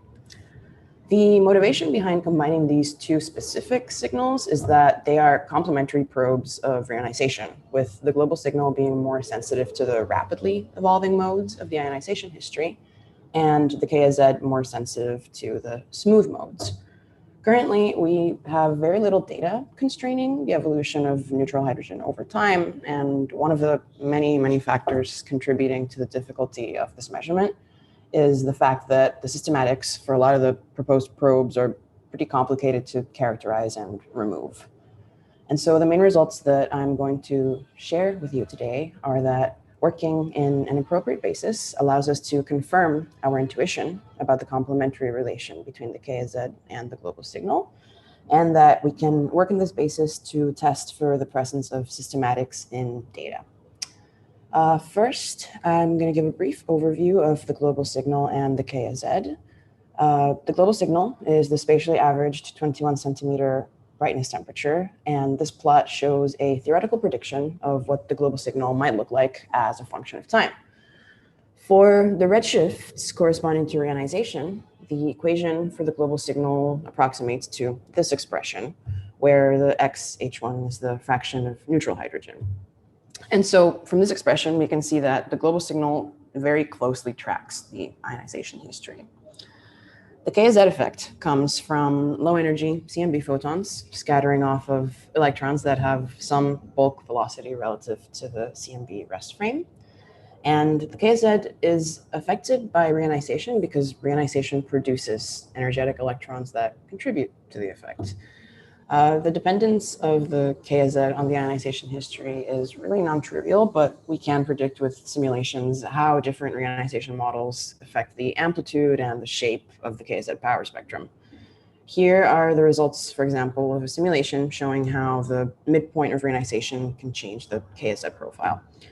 And so although the KZ isn't as direct a tracer of the ionization history as the global signal, we can still recover information of reionization from measurement of the KZ power spectrum. And now, as I had mentioned before, the KZ and the global signal are complementary probes of the ionization history. So the global signal will be more sensitive to the rapidly evolving modes of reionization. And this is because the spectra of foregrounds are smooth, as this picture from the Planck collaboration shows. And the global signal will also be relatively smooth since it tracks the average evolution of hydrogen throughout time. And so the sharply changing components will be easier to extract from the smooth foreground contaminants. The KZ, on the other hand, is going to be more sensitive to the extended modes of reionization since it's an integrated quantity. And it turns out that if we take our measurements and cast them into an appropriate basis, we can confirm this intuition, firstly. And a basis that can highlight the complementarity between these two probes is defined by the Karhunen-Loeve transform, or I'll call it the KL transform for short. And the KL transform is defined with respect to two covariance matrices. And its eigenvalues effectively describe the ratio of two signals. And an example application that is probably very familiar to a lot of you of the KL transform is signal-to-noise analysis. So in this case, the eigenvalues of the KL transform would represent the signal-to-noise ratio. And people often use this method in data reduction in order to figure out which modes to keep. In this case, you would keep the modes that correspond to the highest signal-to-noise. In this project, on the other hand, we're going to perform the KL transform on simulated KZ and 21 centimeter covariances. And we're going to get the KZ to 21 centimeter modes and eigenvalues. And an important thing to note is that, like with any linear transformation, we can reconstruct the ionization history by taking a linear combination of the KL modes with some amplitudes, weighing them. So now I'm going to show you what we found that the KL eigenvalues and eigenmodes look like for the KZ to 21 centimeter transformation. So here we have the eigenvalues plotted with eigenvalue number on the x-axis, and the y-axis corresponds to the KZ to 21 centimeter information, or the eigenvalue of the transformation.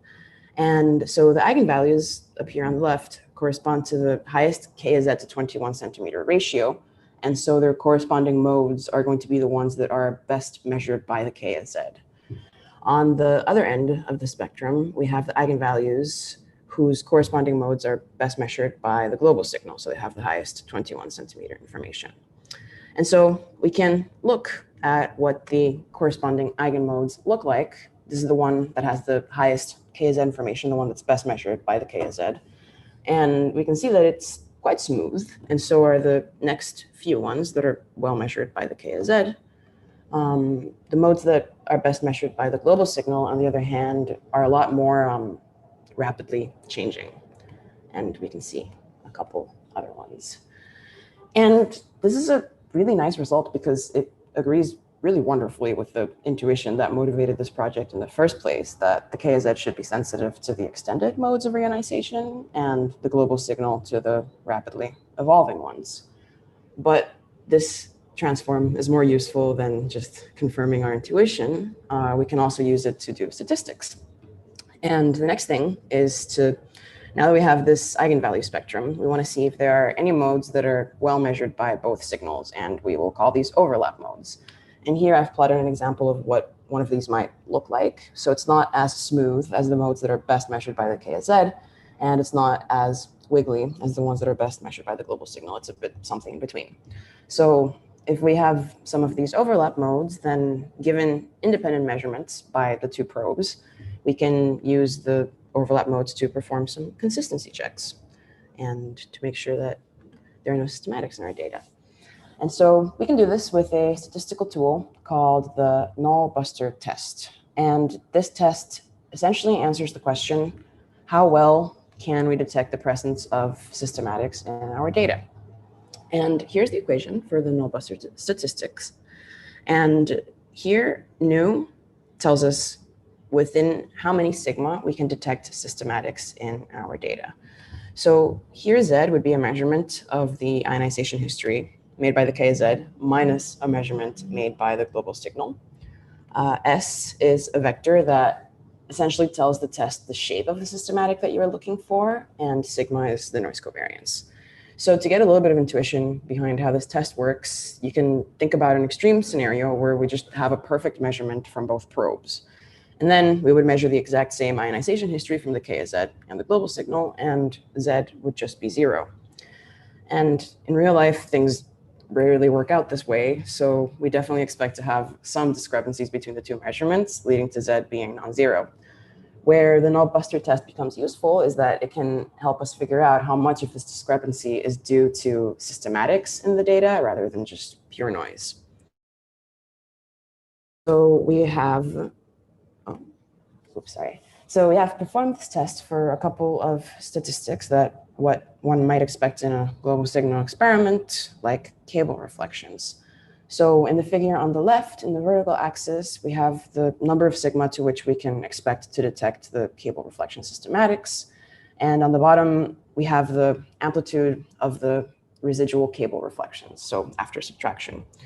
So we did this test for a range of potential leftover cable reflections, and it turned out that the test can detect them to around 4 sigma for about 30 millikelvin.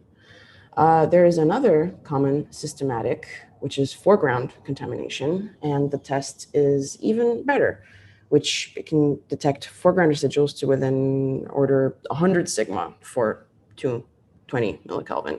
So it's pretty good.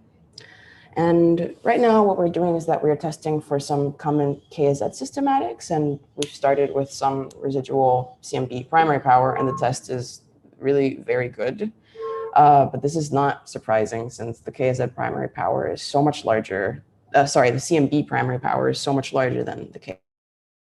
So right now we are looking into other systematics that are more comparable to the KZ, like TZ CIB cross spectra.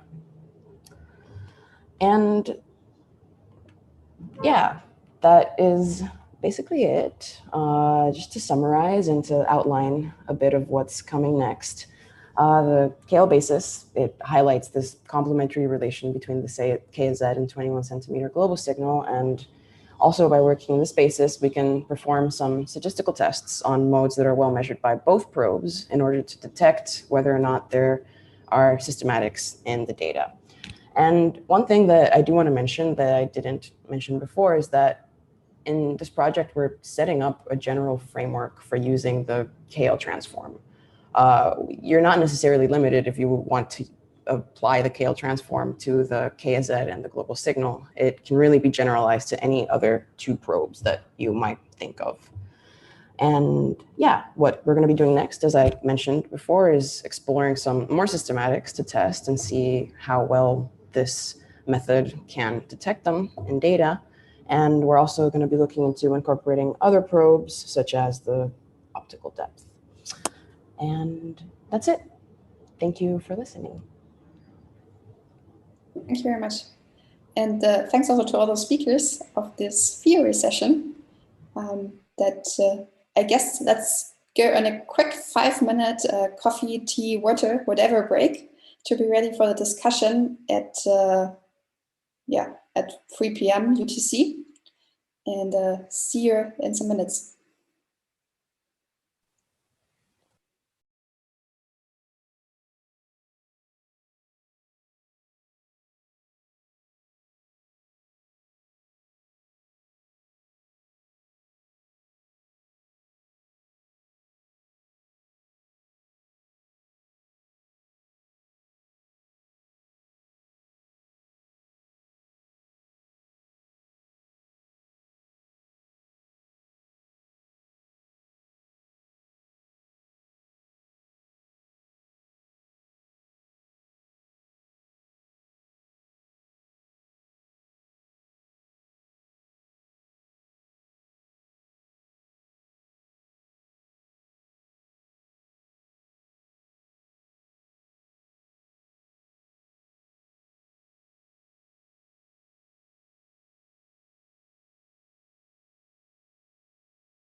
Okay, so welcome back.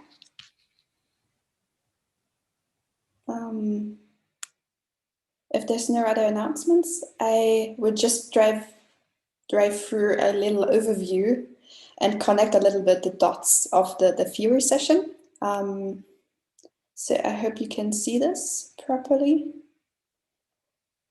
Okay, perfect. Thanks, Simon. So I tried to group it a little bit. And so down in the corner, you see a word cloud a bit in the style as Flora has done it in the morning for this session. But as we can see here, there's, of course, a part of Reionization, a cosmic dawn, but lots of focus on the power spectrum and complemented by lots of kind of, let's say, different statistics and observables that supplement it. And also observers like Lyman alpha and line intensity mapping. And I tried to group it into basically 4 bigger blocks. So we have the observables and inference, or new statistics, as you could also call it, and new observables, where we have, for example, morphology methods, as we have heard from Anne earlier today, that can tell us in a way directly about the morphology of reionization. We have further statistics, for example, traces of non-Gaussian, like turn-ons in the bispectrum. We have kind of new observers like linear polarization. We're like adopt new statistics now, and we'll see in a second. And for example, the large-scale power spectrum. Then we have the machine learning block, as I recall. I have 2 talks and also a recorded talk, where mostly the approach is targeted at signal extraction and identification of parameters, underlying models, both for a global signal and for map-based approaches. So the global signal talk is going to be a recorded talk. And we also have questions that concern still the modeling of the EoR. So this is not a closed book. For example, concerning Lyman alpha coupling, heating, modeling of non-Gaussianities and light cone effects, and so on. And then we have one last block that I call the synergy block for now, which concerns other probes that are complementary to the 21 centimeter signal, like the Lyman alpha forest, general line intensity mapping, not constrained, or not only Lyman alpha, but also other lines, line emitters, so galaxies, and for example, also cross synergies with the CMB, like the KS set that we have seen today, or just before actually. And so if I quickly go through here, I hope you can see the second slide, which is focusing on observables beyond the power spectrum and inference. So I decided to give you like little teasers of the recorded talks alongside with the posters that kind of fit into the same category or divide into categories alongside the talks before.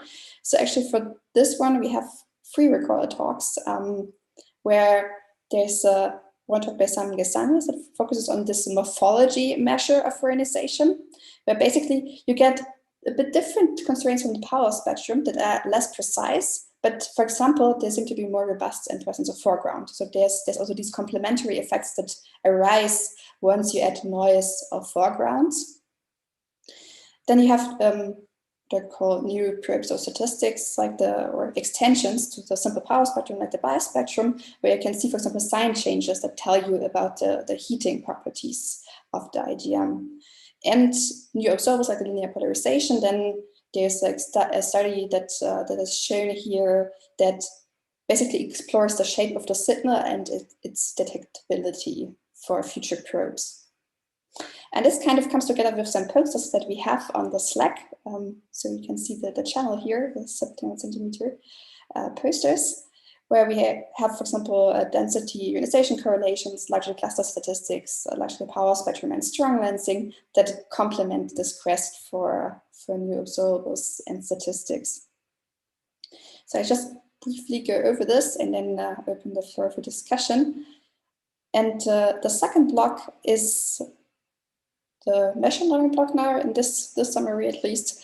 And we have one recorded talk there as well that looks at the signal extraction with neural networks, but looking at the global signal. So basically you train on a training set of global signals that could fit the edges signal, and then kind of match or use the edges data as a test sample. So please feel always free then to ask more questions to speakers here later or at the Slack.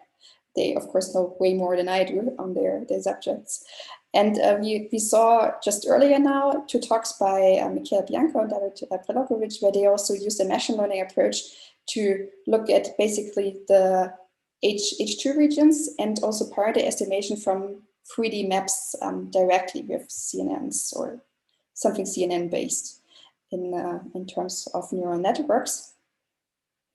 And there's, of course, lots of interesting open questions to these new approaches that we can address, like what needs to be done in terms of training sets, as has been also raised in the morning in the observation session.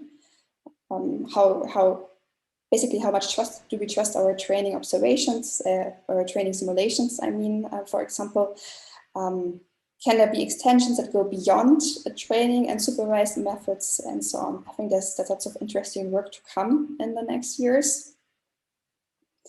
Then concerning the actual modeling of the signal, the Reionization signal, we have a recorded talk as well that connects to Abhinash's talk on non-Gaussianities and Leibniz effects that we have seen in a way that it basically kind of goes back to the modeling itself and cross-checks the Lyman alpha coupling and heating and its impact on the global signal in this case.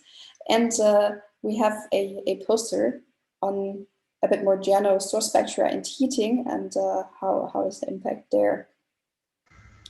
And of course, one might always ask, where do we go in the modeling? Cross-check, larger, more detailed simulations, or what's the price here that we can still hunt and that we need to hunt to, for example, constrain SKA well.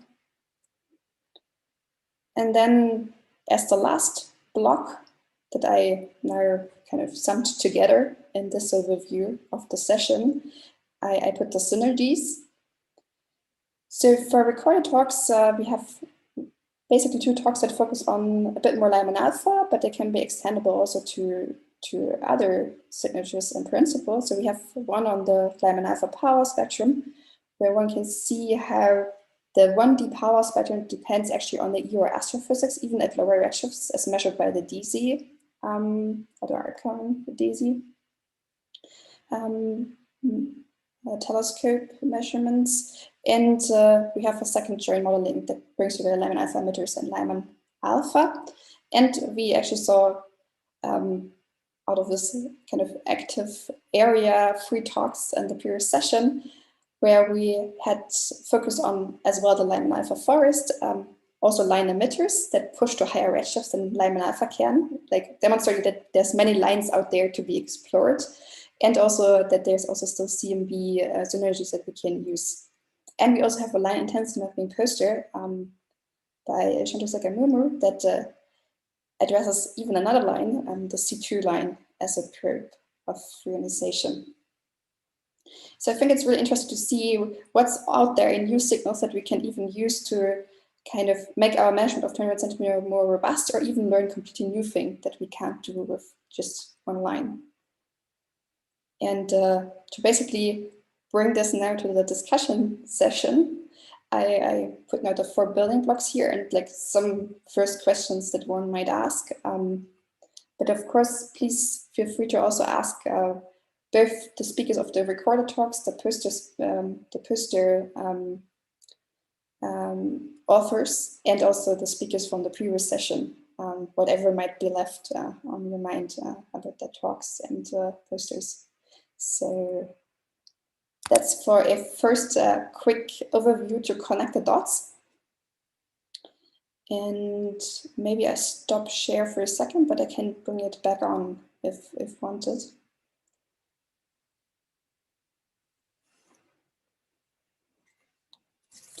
Maybe you can keep the summary slide up, because that actually will promote people to ask questions.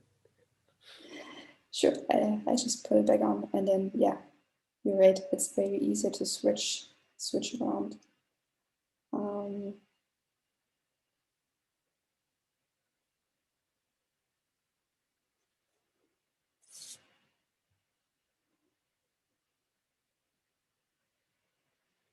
And basically, yeah, the central question is what can we learn about the EoR?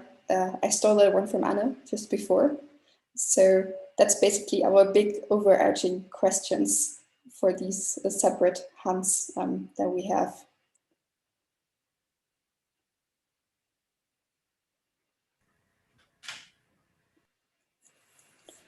I don't know how to raise the hand in the chat, but I simply ask directly the question. So I have a general question for everybody. So we have seen that with machine learning, we rely on this simulation that more or less represent what we expect from the reionization scenario to look like.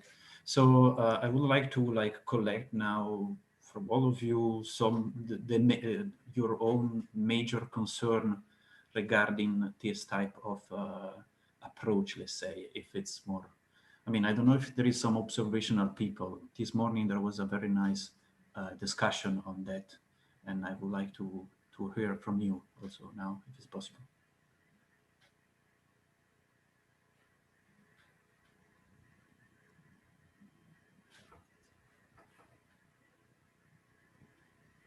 So maybe I can start. I mean, as we kind of finished this morning, I think it's really interesting to make the simulations more realistic, but at the same time to also move towards additional semi or self-supervised methods, where you basically, well, let the network based on, let's say, for example, a simple metric or a statistic decide what it learns to make it simple.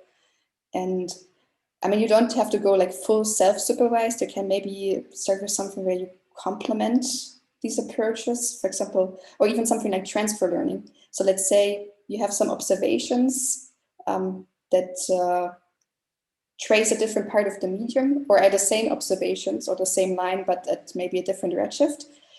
In a way, as you do for like traditional approaches, you can also train on this knowledge and then kind of transfer it over. I think that's also an interesting route. Yeah, by no means I'm not an expert on machine learning. I just started to work on this application just from this last year. So my impression so far is that all these application to reionization or cosmology of machine learning are still quite, let's say, a vanilla version of a more complete machine learning approach.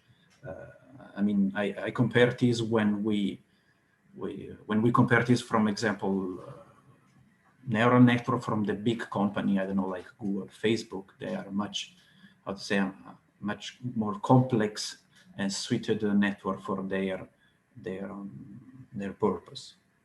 So my feeling is that we are still like dealing with some kind of vanilla version, and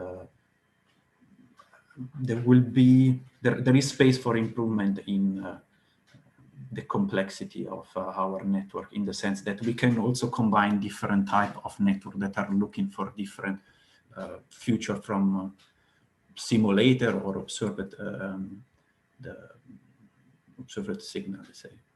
But just throwing some thoughts about that. I think one of the main issues with moving forward machine learning in 21 centimeter field is that we don't know our signal instrument, right? With Facebook, they get pictures of people, like real pictures of people, but we don't have the real pictures of reionizations, right, and yes. also like the internal working of the instrument. We don't have that, and to overcome that,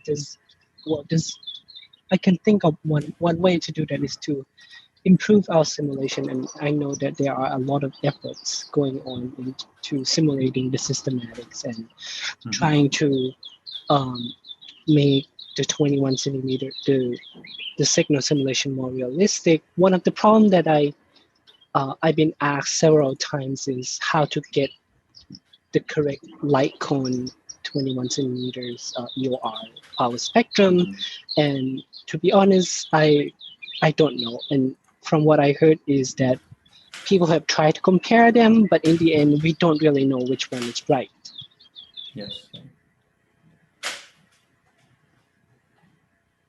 So I think, yeah, I completely agree that we are kind of behind in a way than to like computer vision guys, for example. But I mean, that's natural. They do like the groundwork there. And I think what's also interesting, what comes up in what came up in the last couple of years is these, for example, Bayesian neural networks, where then what the PNet was just saying, basically you have your modeling error in the network, but you also have basically the error from the data, yes, what they call like the epistemic error in the network, and then the extra data error on top of that. And with a Bayesian network, that kind of gives you, in a way, an ensemble of solutions. yes. You can quantify at least some of that, or you can quantify it. And I think that's lots of interesting. Sorry. So sorry, I interrupt. That I know at the moment, yes, there is this Bayesian neural network, but at the moment there is no version on the convolutional neural network, which is all this type of network that imply input image. So I think the technology there is still kind of new. In part, what we try to do is, because one of the main drawbacks of machine learning is also that they give you a prediction and that's it. You have no idea what kind of confidence they have on this prediction. So I think there is space for this type of network where they should like include some sort of, as you said, with this Bayesian neural network, some sort of uncertainty on their prediction, based on the architecture itself of the network, but also on some prior information from what we know about reionization. Yeah. I think Andre raised his hand. So. Yeah, hi. Just to respond, can you hear me?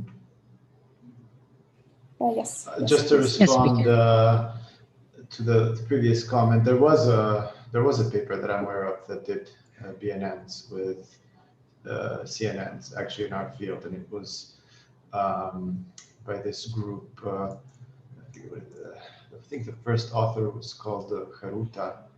I can post a link in the chat if people are interested. That would be great, yeah. But this is it. But I think there's a fundamental problem with BNNs. I like them. It's a nice thing. I love the posterior, and one of the things I miss with neural network estimators is most of these applications are point estimators, and what we'd want is an actual posterior.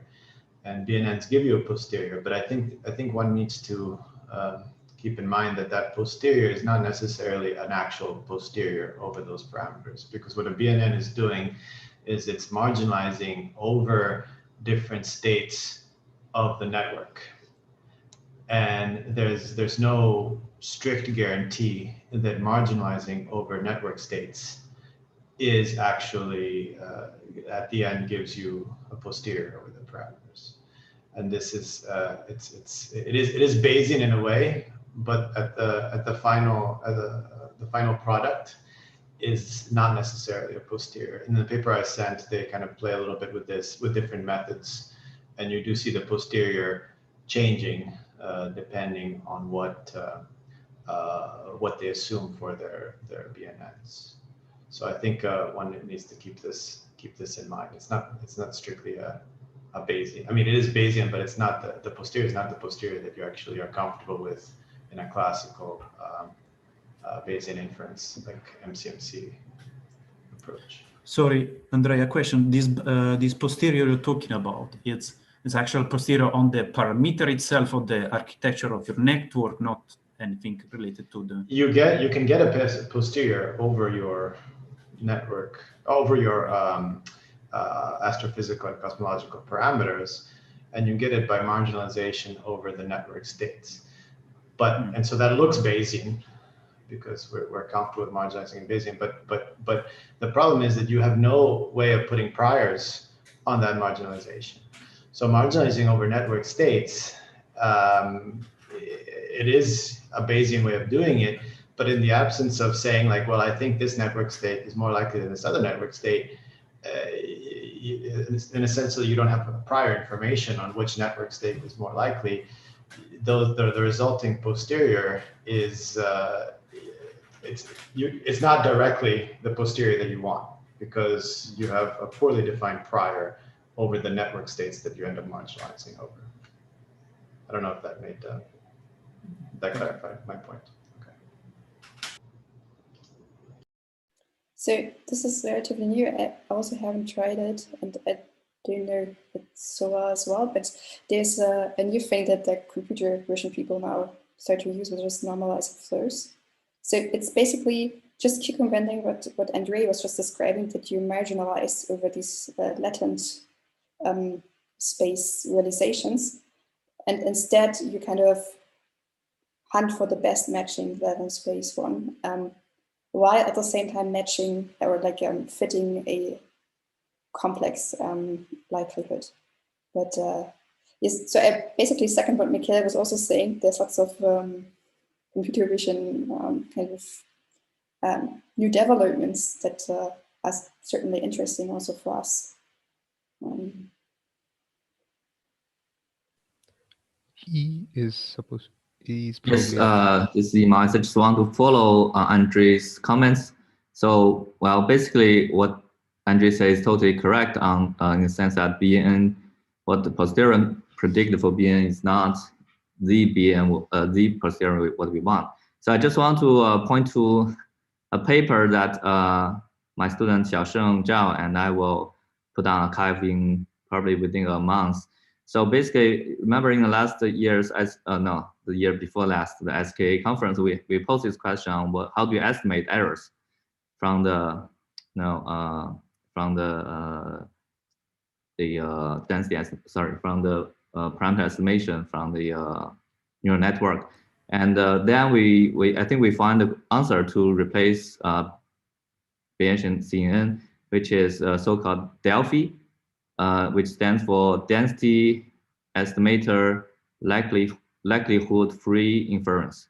So that is a method that is commonly used in galaxy peoples, cosmology peoples. So I think you can just search Elsin et al. If you want. So that is exactly the posterior what you look for parameter estimation.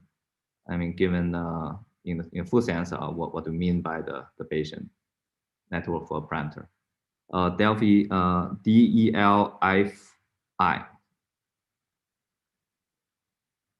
Not wrong spell here. Anyway, so yeah, probably you should stay tuned on our paper in months. So yeah, that's a DELFI. DELFI. DI and then DELFI. FI. Okay, sorry. But you can also post a link on the Slack if you want, or in the chat. Both. Yes, please. And Andre, yes. Yeah, just to follow up, I agree with this, and we're also using Delphi in some of our projects. But this, just to clarify, this is a generalization of likelihood-free inference. So you don't necessarily need, there are versions of this that include networks, but you can do this without neural networks. But you can use the neural network to do the compression step of the images, and then it's a way of comparing any statistic in a Bayesian way. So I think I agree. This is a powerful way forward. Maybe we should have another SAZERAC SIF on machine learning and Bayesian inference in 21cm science. Yeah, sure.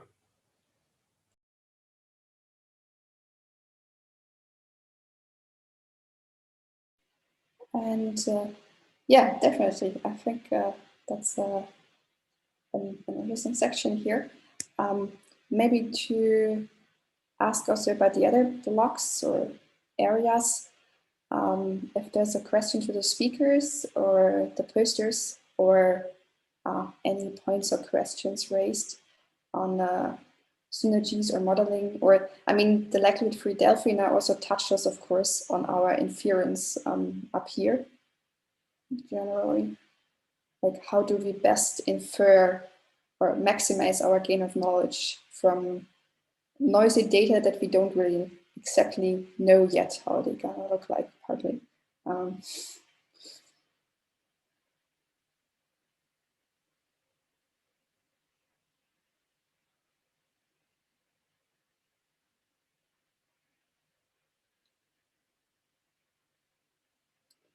So should we aim, for example, for having better and better likelihoods that we somehow tailor for the probes, for example, or is really this likelihood-free inference the route to go?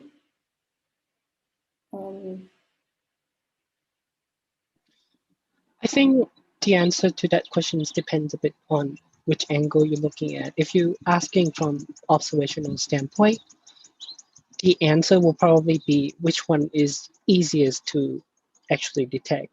That means how do they interact with the systematics.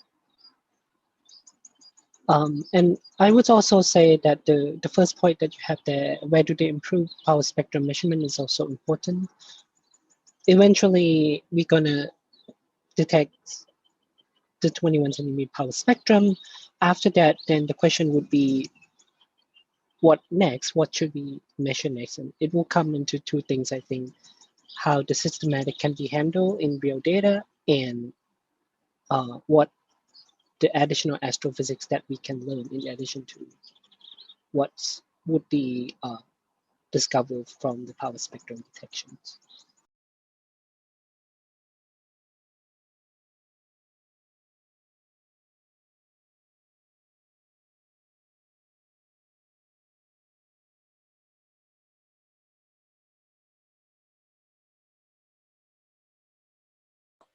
So is there a fierce angle on that?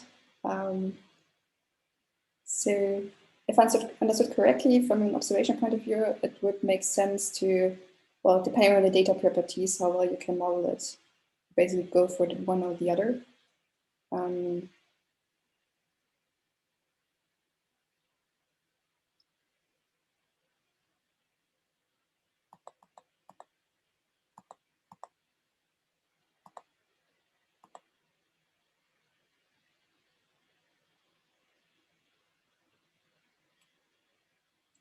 Andre, yes. Just since nobody else is talking, I'll just speak again. No, I completely agree with what was said. I think there's benefits to the power spectrum because it's a statistic that we know, and we can usually write down a likelihood and a covariance matrix. I say usually because when you go down to foregrounds, it becomes more difficult. But that kind of intuition and kind of gives you a believability in your results.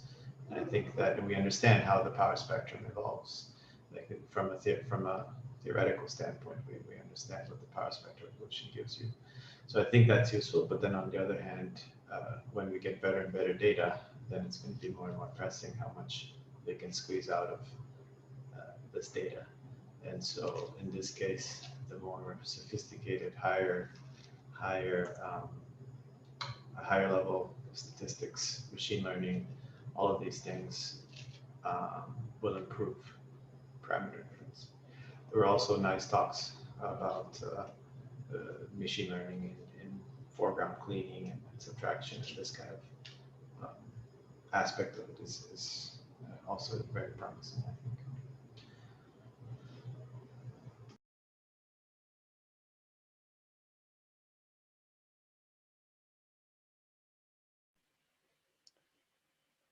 Yes, so basically we have the same problem, I guess, at some point, like Euclid people do, when they have to kind of push the accuracy of their modeling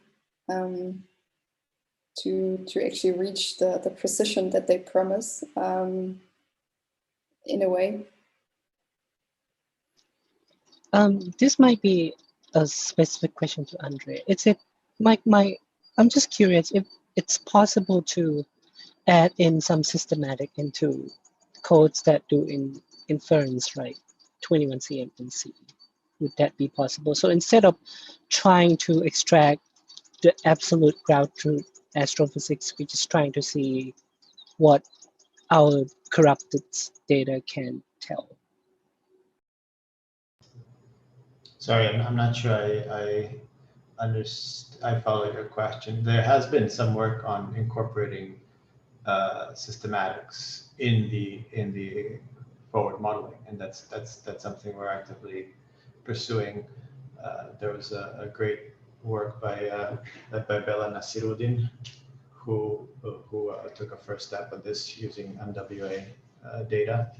And you essentially do what you do in the standard Bayesian sense, is forward model the systematics together with the astrophysics and cosmology, and then you capture all of the covariances.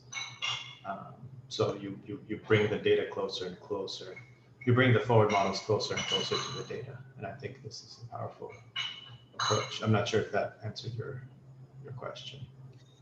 Yeah, I think so. I think my question was just if we have a more realistic simulations, can we do a better inference of the astrophysics?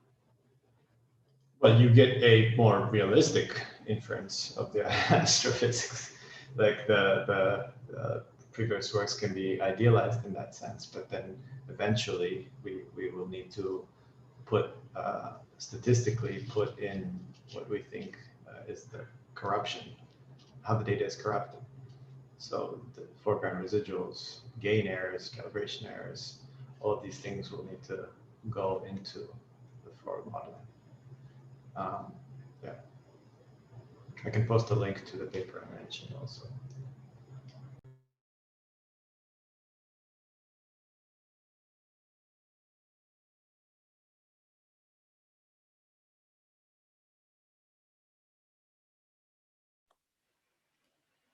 Okay.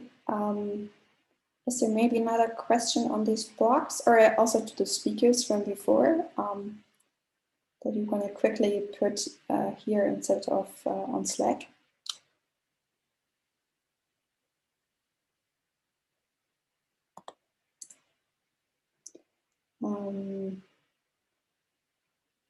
If not, or if there's a question to the other, let's say panelists now, because we're all panelists.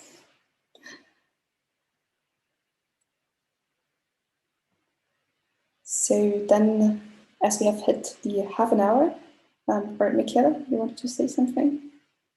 Sorry, I have to leave by another meeting. Okay. Thank you again thank you again to the organizer for the meeting. See you. Bye. Thanks. Yeah, see you. So yeah, I guess as the half an hour is over, we're also wrapping up the discussion, and of course the Slack is, I guess, gonna be still very active. So don't hesitate to post questions there.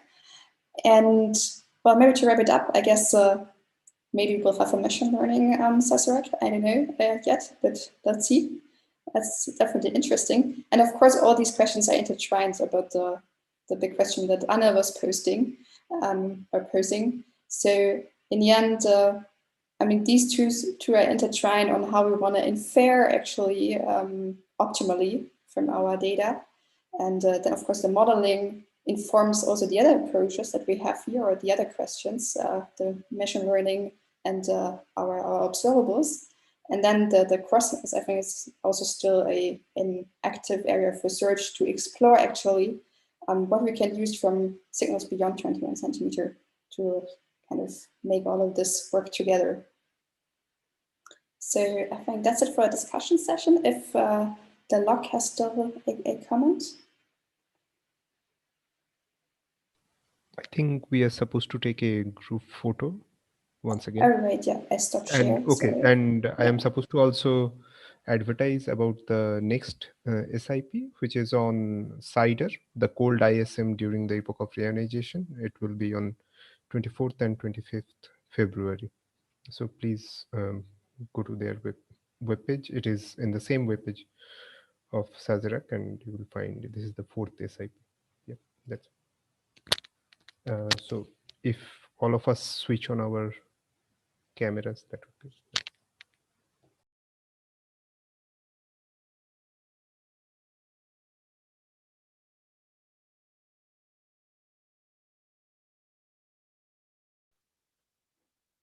Cheers.